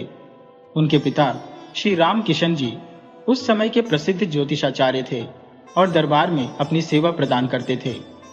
पत्नी की अकस्मात मृत्यु से राम किशन जी का मानसिक संतुलन कुछ डगमगा गया था, परंतु उन्होंने विष्णु की देखभाल में कोई कमी नहीं रखी। लोगों ने राम किशन जी को पुनर्विवाह का परामर्श दिया, यह कहते हुए कि विष्णु अबोध है और उसकी परवरिश कैसे हो सकेगी। राम किशन जी ने लोगों की बात तो सुनी, परंतु दृढ़ता से विवाह प्रस्ताव को नकार दिया। अब उन्होंने दरबार जाना भी छोड़ दिया था और अपना सारा ध्यान विष्णु की देखभाल में केंद्रित कर दिया था। राम किशन जी ने विष्णु का प्रवेश एक संस्कृत पाठशाला में करवा दिया और घर से ही ज्योतिष कार्य प्रारंभ कर दिया। वे विष्णु को हवन और पूजा की विधियों में भी पारंगत करने लगे, ताकि भविष्य में उसे भी इस ज्ञान का लाभ मिल सके। राम किशन जी विष्णु को घर पर ही हस्तरेखा, भाग्य रेखा और अंक ज्योतिष का गहन ज्ञान देने लगे। मैट्रिक की पढ़ाई पूरी करने तक विष्णु इन विद्याओं में पूरी तरह निपुण हो गया था और पिता के साथ काम में हाथ बटाने लगा था। अब राम किशन जी का जीवन अपेक्षाकृत सहजता से व्यतीत होने लगा था और उन्होंने विष्णु के लिए एक सुशील कन्या की खोज भी आरंभ कर दी थी। किंतु अक्सर जीवन में वही होता है जो विधि को मंजूर होता है। एक दिन कार्य से लौटते समय राम किशन जी का एक दुर्घटना में निधन हो गया। इस हादसे ने विष्णु को अंदर से पूरी तरह झकझोर कर रख दिया। मां का साया तो बचपन में ही उठ गया था और अब पिता भी संसार से विदा हो गए। फिर भी पड़ोसियों ने विष्णु को सहारा देने में कोई कसर नहीं छोड़ी और समय के साथ विष्णु ने भी अपने दुख को पीछे छोड़ने की कोशिश की और अपने कार्य में फिर से लग गया। वह सुबह का खाना स्वयं पकाता, फिर संध्या को कार्य से लौटकर पुनः भोजन की व्यवस्था में जुट जाता। इसी दौरान पड़ोसियों ने एक प्रयास किया और विष्णु का विवाह एक गरीब ब्राह्मण की कन्या राधा रानी से करवा दिया। अब विष्णु का जीवन थोड़ा सहज हो चला था। उसे सुबह शाम पका हुआ भोजन मिल जाता और उसकी गृहस्थी में एक नई ऊर्जा आ गई थी। राधा रानी कुशल गृहिणी थी, परंतु साथ ही मिलनसार और सामाजिक प्रवृत्ति की भी थी। उसकी सहजता और व्यवहार कुशलता से सभी पड़ोसी प्रसन्न रहते थे और उसकी सहायता के लिए सदैव तत्पर रहते थे। अब विष्णु का जीवन सहजता और प्रसन्नता से बीतने लगा। कुछ समय पश्चात राधा रानी गर्भवती हुई और धीरे धीरे समय बीतने के साथ प्रसव का क्षण निकट आया। विष्णु ने पड़ोस की एक दाई को बुलाया और समय पर राधा रानी ने एक सुंदर बालक को जन्म दिया। विष्णु ने बच्चे को एक नए वस्त्र में सावधानी पूर्वक लपेटा और उसे लेकर गंगा जी की ओर चल पड़ा। कुछ समय बाद जब वह गंगा के किनारे पहुंचा तो उसने बच्चे को दोनों हाथों में उठाकर गंगा मैया में 3 बार डुबकी लगाई। इसके बाद विष्णु ने बालक के दाएं कान में कोई विशेष मंत्र फूंक कर पूछा, तुम्हारा और मेरा कोई कर्ज बाकी है या मैं किसी प्रकार का ऋणी हूं?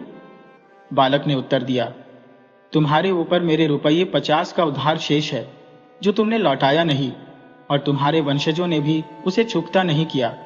ये सुनकर विष्णु ने उसे रुपये 50 अर्पित कर कहा, अब हमारा बही खाता समाप्त हुआ। बालक ने हामी भरी। तब विष्णु ने उसके बाएं कान में मंत्र फूंककर उसे गंगा में प्रवाहित कर दिया और शांति से घर लौट आया।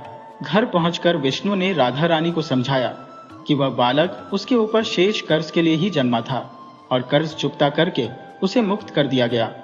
उन्होंने कहा, यदि ऐसा न करता तो हमें भविष्य में असहनीय कष्ट का सामना करना पड़ता। राधा रानी ने अपने पति की इन बातों को समझते हुए संतोष का अनुभव किया। कुछ समय बाद राधा रानी पुनः गर्भवती हुई और उसने एक अन्य पुत्र को जन्म दिया। इस बार भी विष्णु ने वही प्रक्रिया अपनाई। बच्चे को एक सफेद वस्त्र में लपेटकर गंगा जी की ओर चल पड़ा। गंगा के पवित्र जल में 3 बार डुबकी लगाते हुए उसने उसी मंत्र का उच्चारण किया और बालक से पुनः वही प्रश्न किया, मानो अपने कर्तव्य का समर्पण कर रहा हो। विष्णु ने बच्चे से पूछा, क्या मैं तेरा कर्जदार हूं या तू मेरा, और कितना कर्ज है हमारे बीच? बालक ने जवाब दिया, आप पर मेरे रुपये 100 का ऋण था जो आपने अब तक नहीं चुकाया। विष्णु ने तब गंगा में खड़े होकर बालक से कहा, गंगा मैया की साक्षी में आज मैं तुम्हें अपने इस ऋण से मुक्त करता हूं। हमारे बीच का हिसाब अब समाप्त है। बालक ने उसकी बात पर स्वीकृति दी और यह सुनते ही विष्णु ने बालक के उल्टे कान में मंत्र फूंककर उसे गंगा जी में प्रवाहित कर दिया। वापस घर लौटकर विष्णु ने राधा रानी से कहा, तुम्हें शायद यह जानने की इच्छा होगी कि मैं खाली हाथ क्यों लौटा। दरअसल उस बालक के साथ हमारे रुपये 100 का बकाया ऋण था जिसे मैंने गंगा मैया के समक्ष चुकता कर दिया है। अब वह हमारे जीवन में दुख का कारण नहीं बनेगा। राधा रानी ने विस्मय से पूछा, यह कैसे संभव है? विष्णु ने समझाया, तुम्हारे मेरे जीवन में आने के बाद से तुमने देखा है कि हम पंडिताई से जो भी अर्जित करते हैं उसी में हमारा जीवन यापन होता है। बचत के नाम पर हमारे पास कुछ भी नहीं है। अगर हमने इस ऋण का भार नहीं उतारा होता तो यह हमारे लिए कभी न खत्म होने वाला दर्द बन जाता। इसलिए उसे शांति से गंगा में प्रवाहित कर दिया ताकि कोई मोह न बचे। राधा रानी विष्णु की बातों को समझते हुए चुप रही, किंतु उसके मन में शोक की गहरी लहरें उठ रही थी।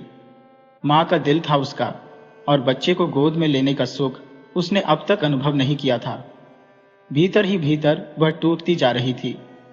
पहले जैसी उसकी हंसमुखता अब जैसे फीकी पड़ने लगी थी और उसका कमल सा खिलता चेहरा अब मुरझाने लगा था। पड़ोसियों ने भी उसकी इस हालत को महसूस किया। उन्हें अचंभा होता कि इतनी प्रसन्न चित्त और सुंदर राधा रानी के चेहरे पर यह उदासी कैसी आ बैठी है। उसकी गोद में 2 पुत्र आए, परंतु एक ने भी उसका आंचल न भरा। उसकी उदासी अब पूरे पड़ोस का विषय बन गई थी। बेचैनी में डूबी राधा रानी की उदासी उसकी हर दिन की साथी बन चुकी थी। एक दिन पड़ोस की एक वृद्धा, जो राधा रानी के प्रति अत्यधिक स्नेह रखती थी, उसके पास आई और पूछने लगी, बेटा, तेरा चेहरा इतना मुरझाया हुआ क्यों है? किस दुख ने तुझे इस कदर घेर रखा है? राधा रानी ने उस बुजुर्ग औरत का बहुत मान रखा था, इसलिए उसके लगातार पूछने पर वह अपनी पीड़ा उसे बताने से खुद को रोक न सकी। उसने अपने जीवन के अनकहे दुखों की कहानी उस माई को सुना दी। बुजुर्ग माई ने उसे सहानुभूति पूर्वक समझाया और कहा, देख राधा, क्योंकि आस पड़ोस के लोग उसे इसी नाम से बुलाते थे, हमारा राजा बहुत कृपालु और न्यायप्रिय है। वह प्रजा की व्यथा को बड़ी गहराई से सुनता है।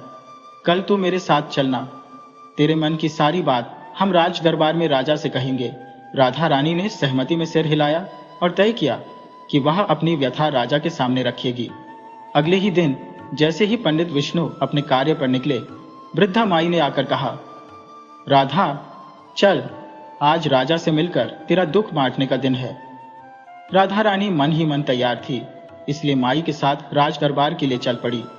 दरबार में राजा ने उन दोनों की बातों को बड़े गौर से सुना। जब सारी बातें सामने आई तो राजा ने उस वृद्धा से कहा, अब यह तुम्हारा उत्तरदायित्व है कि राधा रानी जब भी माँ बनने वाली हो तब तुरंत मुझे सूचित करना। और राधा, तू भी इस माई को याद दिला देना कि समय रहते मुझे खबर दी जाए। राजा के इस आश्वासन से राधा रानी और वृद्धा को संतोष और आश्वासन की अनुभूति हुई। अब दोनों ने राहत की सांस ली। हालांकि वृद्धा पूर्णतः संतुष्ट थी, राधा रानी का दिल अपने बीते हुए बच्चों की याद में कांप उठता था। वह उनके अदृश्य चेहरे को मन ही मन याद करती थी, जिन्हें उसने कभी गोद में लेकर अपने आंचल में न छुपा सकी थी। दूसरी ओर पंडित विष्णु निश्चल थे, क्योंकि उनका यह कर्म उनके भविष्य की एक सोची समझी योजना का हिस्सा था। विष्णु के अनमोल स्नेह और दुलार ने राधा रानी के टूटे हुए दिल को संभाल लिया। उनके बीच का प्यार अब एक गहरी नदी की धारा सा बहने लगा, और इस प्रेम का असर यह हुआ कि राधा रानी के दिल में धीरे धीरे शांति का अंकुर फूट पड़ा। राधा रानी ने तीसरी बार मातृत्व का अनुभव किया और अपने पड़ोस की बुजुर्ग महिला के माध्यम से राजा तक संदेश पहुंचवा दिया। राजा ने राधा रानी को सांत्वना दी कि वह निःशंक रहे, प्रसव का समय आने पर उसे सूचित करे और वह सब संभाल लेगा। यद्यपि राधा रानी को यह आश्वासन मिला था, पिछली स्मृतियों की पीड़ा और चिंता अब भी उसके हृदय को बेचैन किए हुए थी। वह अक्सर अपने आने वाले शिशु के भविष्य को लेकर गहरी चिंता में डूबी रहती। ऐसे में समय समय पर पड़ोस की वह बुजुर्ग महिला आकर उसे सांत्वना देती और धैर्य बंधाती। जैसे जैसे गर्भावस्था के महीने बीतते गए, अंततः प्रसव का समय भी आ गया। राधा रानी ने विष्णु जी से कहा, आप पड़ोस वाली माई को मेरे पास छोड़ दें और दाई माँ को बुला लें। विष्णु जी ने पड़ोस की बुजुर्ग माई को राधा रानी के पास छोड़ा और दाई को बुलाने के लिए निकल पड़े। इस बीच राधा रानी ने माई से आग्रह किया, माँ जी, अब आप राजा को संदेश भेज दीजिए। इसीलिए मैंने आपको पहले ही यहाँ बुलवाया। जैसे ही दाई वहां पहुंची, राजा भी भेष बदलकर विष्णु के घर के आसपास पहुंच गया और वहां चुपचाप टहलने लगा। कुछ समय बाद शिशु के रुदन की ध्वनि गूंज उठी। उसी क्षण विष्णु भीतर गए और शिशु को एक स्वच्छ वस्त्र में लपेटकर बाहर की ओर निकल पड़े। राजा ने जब विष्णु को घर से निकलते देखा तो वह एक निश्चित दूरी बनाकर उसके पीछे पीछे चलने लगा। अंततः विष्णु गंगा के तट पर पहुंचे, जहां वे शिशु को लेकर गंगा के जल में कमर तक उतर कर रुक गए। तब विष्णु ने उस बच्चे को 3 गहरे डुबकी दिलाई और उसके सीधे कान में एक गूढ़ मंत्र फूंक दिया।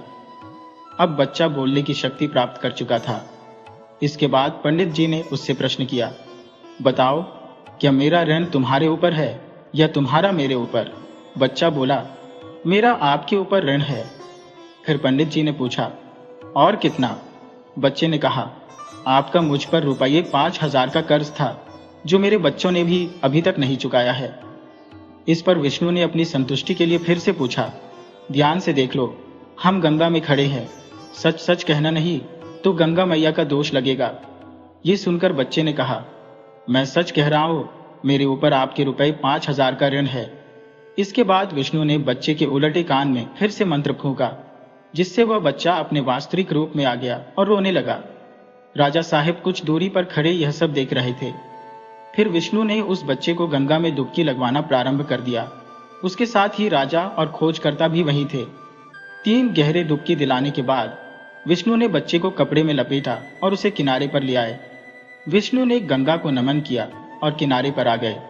इसके बाद वे बच्चे को गोद में लिए अपने घर की ओर चल पड़े। इस दौरान राजा के मन में एक प्रबल जिज्ञासा जाग उठी कि आखिरकार विष्णु ने पहले के दोनों बच्चों को गंगा में प्रवाहित क्यों कर दिया। इस जिज्ञासा के चलते राजा ने अपना असली रूप प्रकट कर विष्णु को मार्ग में रोक लिया। विष्णु ने राजा को देखकर तुरंत हाथ जोड़कर प्रणाम किया। राजा ने विष्णु से पूछा, बताओ, पहले दोनों बच्चों को गंगा में क्यों प्रवाहित किया? इस पर विष्णु ने उत्तर दिया, महाराज, आप भली भांति जानते हैं कि एक पंडित की आजीविका में क्या मिलता है। कोई थोड़े बहुत अनाज या फल दे देता है तो कभी किसी से बस साधारण भेंट मिल जाती है। पेट भरने लायक ही जुट पाता है, बचत करना तो असंभव है। इसीलिए मैंने अपनी विद्या का प्रयोग कर उनसे पूछा था कि हमारे बीच में कौन कितना कर्जदार है। पहले बच्चे पर थोड़ी देनदारी थी और दूसरे पर मेरी देनदारी थोड़ी अधिक। जब यह हिसाब पूरा हो गया तो मुझे लगा कि यही उचित समय है कि उन्हें गंगा में प्रवाहित कर दिया जाए। हमसे पहले ही उनका मोह छूट गया, क्योंकि औलाद पर हमारे स्नेह बंधन मजबूत हो जाते हैं और जब वे बीच में छोड़ जाती है तो हमें गहरा आघात होता है। यदि उनका ऋण न चुकता हुआ होता तो यह दुख असहनीय होता। इसीलिए मैंने उन दोनों का हिसाब पूरा कर गंगा को सौंप दिया।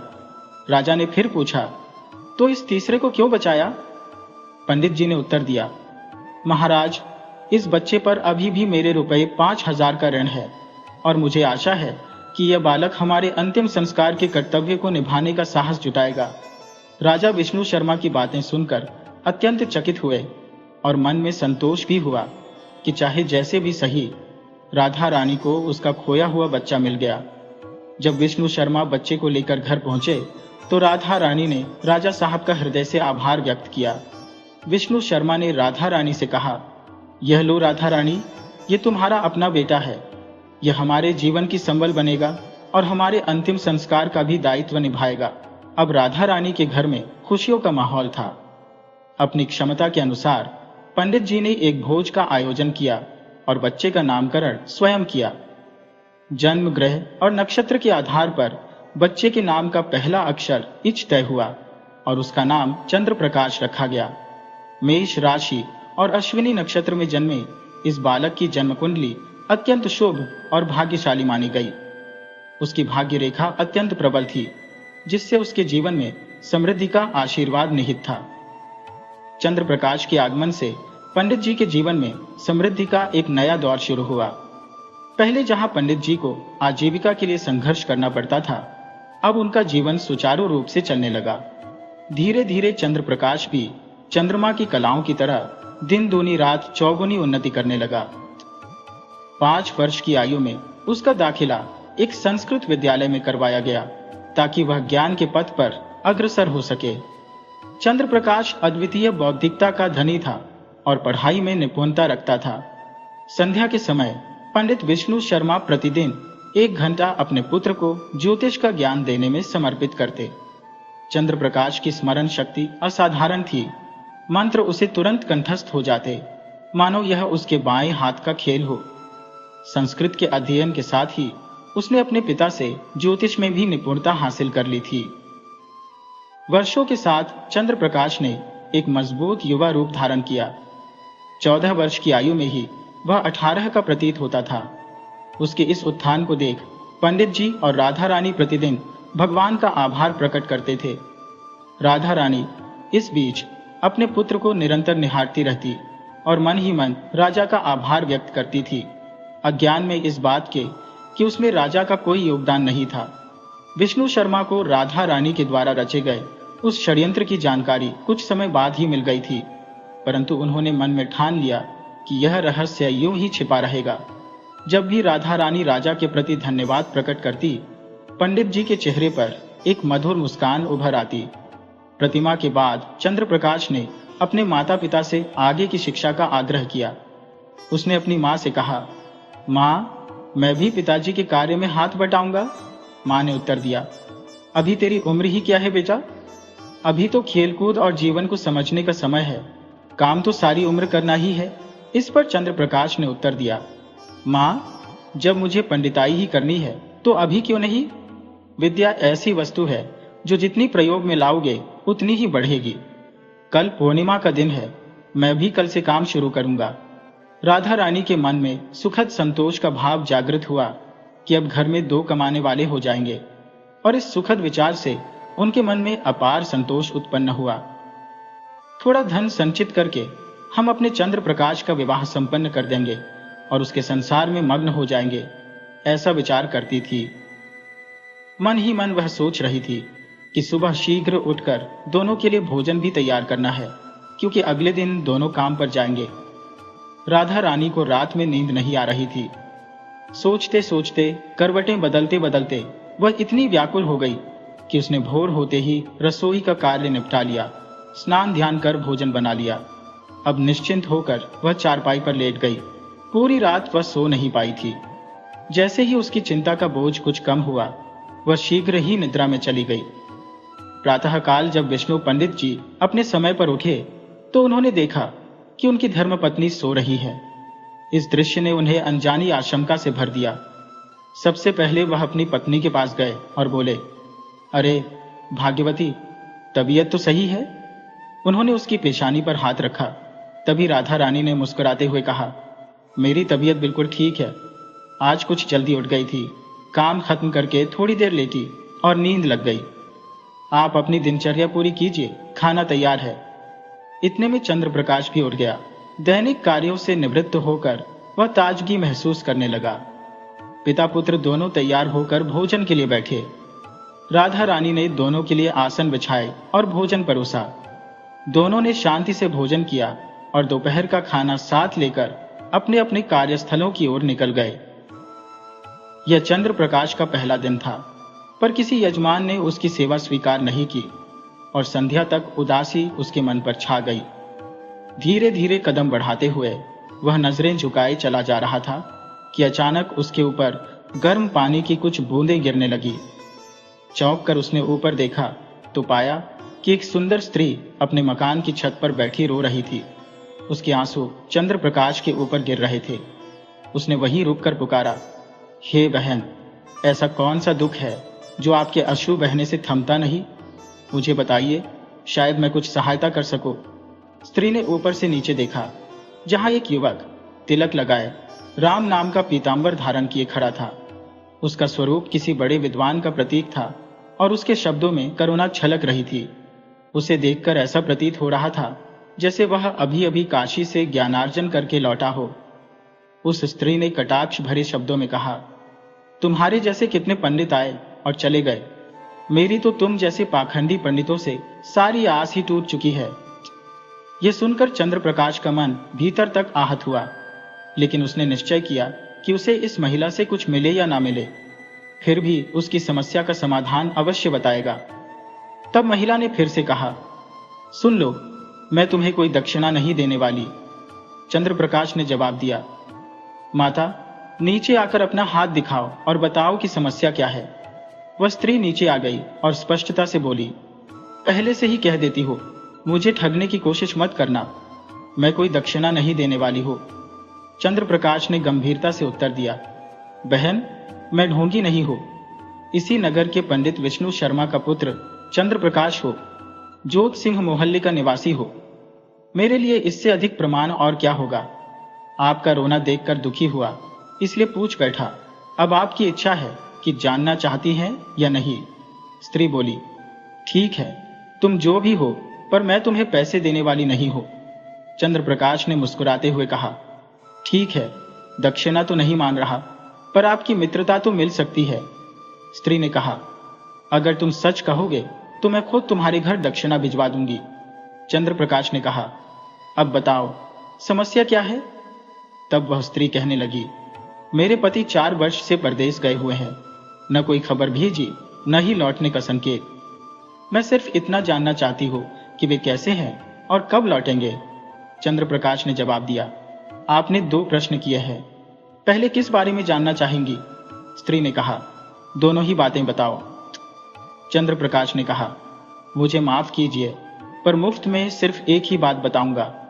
अब आपको निर्णय करना होगा कि किस विषय पर जानना चाहेंगी। ये सुनकर स्त्री कुछ क्षण के लिए मौन हो गई और मन ही मन विचार करने लगी। स्त्री ने पूछा, क्या आप यह बता सकते हैं कि मेरे पति कब तक लौटेंगे?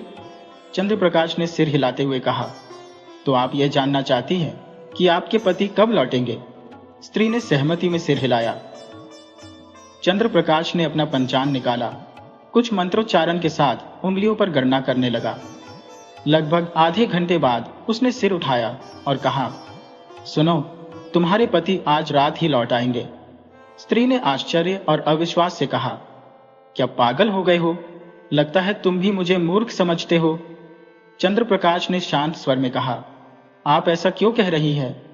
स्त्री ने व्यंग्य में कहा, अरे, पैसों का लालच होगा तुम्हें। चंद्र प्रकाश मुस्कुराते हुए बोला, बहन, मैंने तो पहले ही कहा था कि मैं एक ही प्रश्न का जवाब बिना दक्षिणा के दूंगा। स्त्री ने भारी मन से कहा, अब तक तो कई लोग मुझे ठग चुके हैं, कोई भी सच्चाई नहीं बता पाया।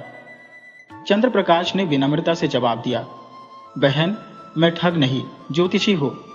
जो कह रहा हूं वह मेरी विद्या पर आधारित है। स्त्री ने गहरी सांस लेकर कहा, ठीक है, मान लिया। अब बताओ, मेरे पति कब लौटेंगे? चंद्रप्रकाश ने जवाब दिया, आज रात ठीक 12 बजे वे लौटेंगे और वो पैदल नहीं आएंगे। स्त्री ने हैरान होकर पूछा, तो फिर कैसे आएंगे? चंद्रप्रकाश ने कहा, वो हाथी पर सवार होकर आएंगे और साथ में बहुत सा धन भी लाएंगे। ये सुनकर स्त्री खुश हो गई और बोली, अगर ऐसा हुआ तो उनके लाए हुए धन का आधा हिस्सा मैं तुम्हें दक्षिणा के रूप में भिजवा दूंगी। चंद्रप्रकाश ने कहा, अच्छा, तो अब मैं चलता हूं। स्त्री ने सहमति में सिर हिलाया। चंद्रप्रकाश वहां से अपने घर की ओर चल पड़ा। रास्ते भर विचारों में खोया रहा। मन ही मन सोच रहा था कि पहला दिन था, लेकिन कमाई उधारी में ही रही। इसी सोच में डूबा वह घर पहुंच गया। दरवाजे पर दस्तक होते ही उसकी मां राधा रानी अंदर से आई। उन्होंने सोचा, पंडित जी तो कब के लौट आए, मेरा बेटा देर से आया है, आज अच्छी कमाई करके लौटा होगा। इस विचार के साथ उन्होंने दरवाजा खोला। चंद्रप्रकाश अंदर आया और राधा रानी ने गुनगुना पानी लाकर कहा, बेटा, हाथ मुंह धो ले, थकान दूर हो जाएगी। खाना तैयार है, तुम्हारे पिताजी भी भूखे बैठे तुम्हारा इंतजार कर रहे हैं। चंद्रप्रकाश ने कहा, अच्छा मां, मैं अभी हाथ मुंह धोकर आता हूं। थोड़ी ही देर में चंद्रप्रकाश तरोताजा होकर आ गया। राधा रानी ने पति और बेटे दोनों को आसन पर बिठाकर भोजन परोसा। जब दोनों बाप बेटा खाना खा रहे थे, तब राधा रानी ने बेटे से पूछा, बेटा, कैसा रहा आज का दिन? चंद्रप्रकाश ने उत्तर दिया, मां, बस शुरुआत हो गई, पर उधार में ही रही, कोई पैसे हाथ में नहीं आए। मां ने चिंतित स्वर में कहा, तभी तो कहती थी, अभी खेलकूद और मस्ती ही सही है, अभी तो तुम्हारे पिताजी कमा ही रहे हैं, पर तूने जिद ठान ली। सारा दिन यूं ही भटकता रहा। उधारी की शुरुआत हुई, पर कुछ हाथ नहीं लगा। इस बातचीत के दौरान सबने भोजन समाप्त किया। राधा रानी अपनी थाली लेकर खुद भी भोजन करने बैठ गई। दूसरी ओर वो स्त्री अपने पति के आगमन की आशा में अत्यंत उत्साहित थी। उसने उनके स्वागत के लिए विविध व्यंजन तैयार किए और बेसब्री से इंतजार में बिस्तर पर लेट गई। घड़ी का घंटे की आवाज ने उसके हृदय की धड़कनें तेज कर दी। वह स्त्री इंतजार करते हुए घड़ी की सुइयों को गिन रही थी। 1, 2, 3, 8। अभी तो केवल 8 बजे है, 4 घंटे और बाकी है। उसने लेटे लेटे सोचा। मन में हजारों विचार कौंध रहे थे। वह सोचने लगी, कहीं वह ज्योतिषी छलिया तो नहीं था? फिर खुद ही अपने संदेह को शांत करते हुए बोली, नहीं, उसने तो एक पैसे की भी मांग नहीं की। फिर झूठ से उसे क्या लाभ होगा? फिर अचानक एक शंका ने उसे घेर लिया, कहीं वह कोई बदमाश तो नहीं जो आधी रात को लूटने का इरादा रखता हो। विचारों के इस बवंडर में डूबते उतराते हुए वह आधे घंटे के बाद फिर से घड़ी की घंटी सुनकर चौंकी। अभी तो 8:30 ही बजे हैं। ये सर्दियों की रातें भी ना कितनी लंबी होती हैं। उसने बड़बड़ाते हुए पानी पिया, जिससे गला तर हो सके। ठंड के बावजूद अकारण चिंता से उसका गला सूखने लगा था। पानी पीकर वह कमरे में टहलने लगी। इतने में घड़ी ने फिर से आवाज की। उसने 1, 2, 3, 9 तक गिना और फिर थक कर बिस्तर पर लेट गई। वह सोच रही थी, यह प्रतीक्षा इतनी लंबी क्यों होती है? इस बार उसने दृढ़ निश्चय किया, अगर सच में वह ज्योतिषी सही कह रहा है और मेरे पति आ जाएंगे, तो जो भी धन वह लाएगा उसका आधा मैं दक्षिणा में उसे अर्पित कर दूंगी। सोचते सोचते उसे नींद आ गई। अचानक उसकी नींद खुली और वह बेचैनी से बाहर आकर देखने लगी। ठंडी हवा का झोंका महसूस करते ही वह फिर से अंदर चली गई। पढ़ी लिखी न होने के कारण वह घड़ी देखना नहीं जानती थी, इसलिए उसके पति ने घर में बजने वाली घंटी लगवाई थी। वह बिस्तर पर बैठी ही थी कि घंटी की आवाज फिर से गूंज उठी। उसने गिनती शुरू की, 1, 2, 10, 11। उसी वक्त किसी ने दरवाजे की कुंडी खटखटाई। उसने सोचा, पता नहीं कौन है, पूछना चाहिए, और फिर आवाज दी, कौन हो? बाहर से आवाज आई, मैं, तुम्हारा पति नारायण। उसने पूछा, बताइए, कितने बजे हैं? नारायण ने हंसते हुए कहा, भाग्यवान, जब तूने 11 गिने उसी वक्त मैंने दरवाजे की कुंडी खटखटाई और अब घड़ी ने 12 बजा दिए। स्त्री ने फिर पूछा, ये तो ठीक है, पर बताइए आप किस सवारी पर आए हैं? नारायण मुस्कुराते हुए बोला, अरे, सर्दी से ठिठुर रहा हो, दरवाजा तो खोलो, मैं हाथी पर सवार होकर आया हूं। स्त्री ने दृढ़ स्वर में कहा। अच्छा, तो अभी दरवाजा नहीं खुलेगा, पहले मेरी बात सुनो। नारायण ने ठिठुरते हुए उत्तर दिया, अब तुम्हारी ही बात सुन रहा हूं, सर्दी बहुत है, जल्दी दरवाजा खोलो। उसने कहा, ठीक है, एक काम करो, जानते हो शुक्लायन में पंडित विष्णु शर्मा रहते हैं? नारायण ने हामी भरी। स्त्री बोली, वे हमारे पुराने कर्मकांडी पंडित हैं, तो जो भी तुमने आज कमाया है उसका आधा भाग लेकर उनके घर जाओ और उन्हें कहना कि यह उनके पुत्र चंद्र प्रकाश की उद्धार दक्षिणा है, जिसे मेरी पत्नी ने लौटाने का वचन दिया था। नारायण ने कहा, अभी रात में क्या फायदा, सुबह दे आऊंगा। स्त्री ने कहा, नहीं, मैंने वचन दिया है और उसे अभी निभाना होगा, जाओ जल्दी लौट आओ। नारायण ने हामी भरी। ठीक है, कहकर चल पड़ा। शुक्लायन में पहुंचकर उसने पंडित विष्णु के घर दस्तक दी। दरवाजा राधा रानी ने खोला और नारायण से पूछा, इतनी रात में किसने भेजा तुम्हें? नारायण ने बताया, आपके बेटे की दक्षिणा उधार थी, उसे लेने आया हूं, कृपया एक थाली लाए। राधा रानी ने अंदर जाकर एक थाली लाई, जिसमें नारायण ने एक थैली मुद्रा रख दी और कहा, यह आपके पुत्र की उधार दक्षिणा है। राधा रानी ने इतनी मुद्रा पहले कभी नहीं देखी थी। उसकी आंखें चमक उठी। उसने थैली को संभालकर एक डलिया से धन दिया और मन में सोचा, पंडित जी तो केवल उपदेश ही देते रहे, मेरा बेटा एक ही दिन में घर भरने लगा। दौलत देखकर वह गर्व से भर उठी और सोचने लगी, सुबह आराम से उठकर देखूंगी। अगली सुबह पंडित विष्णु अपने नियमित समय पर उठे, सोचते हुए बाहर निकले कि आज का दिन कितना अनोखा लग रहा है। पंडित विष्णु ने कहा, अरे भाग्यवान, आज काम पर नहीं जाना क्या?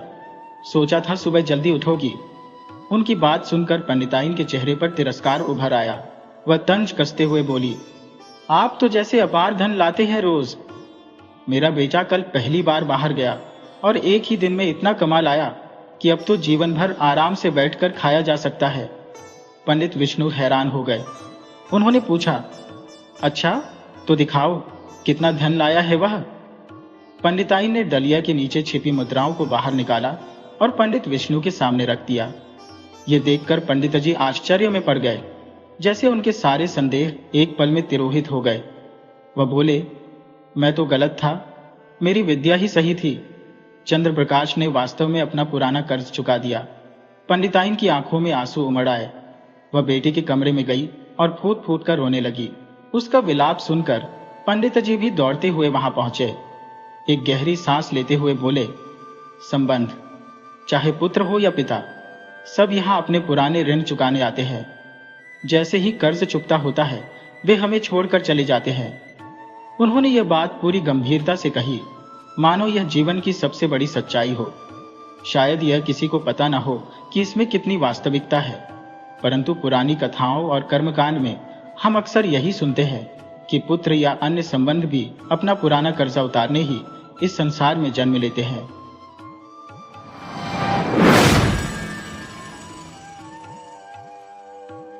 वीडियो अच्छी लगे हो तो इसे लाइक करें और ऐसी ही मज़ेदार कहानियों के लिए चैनल को सब्सक्राइब करें और बेल आइकन दबाएं। ज़्यादा से ज़्यादा अपने दोस्तों को शेयर करें। धन्यवाद।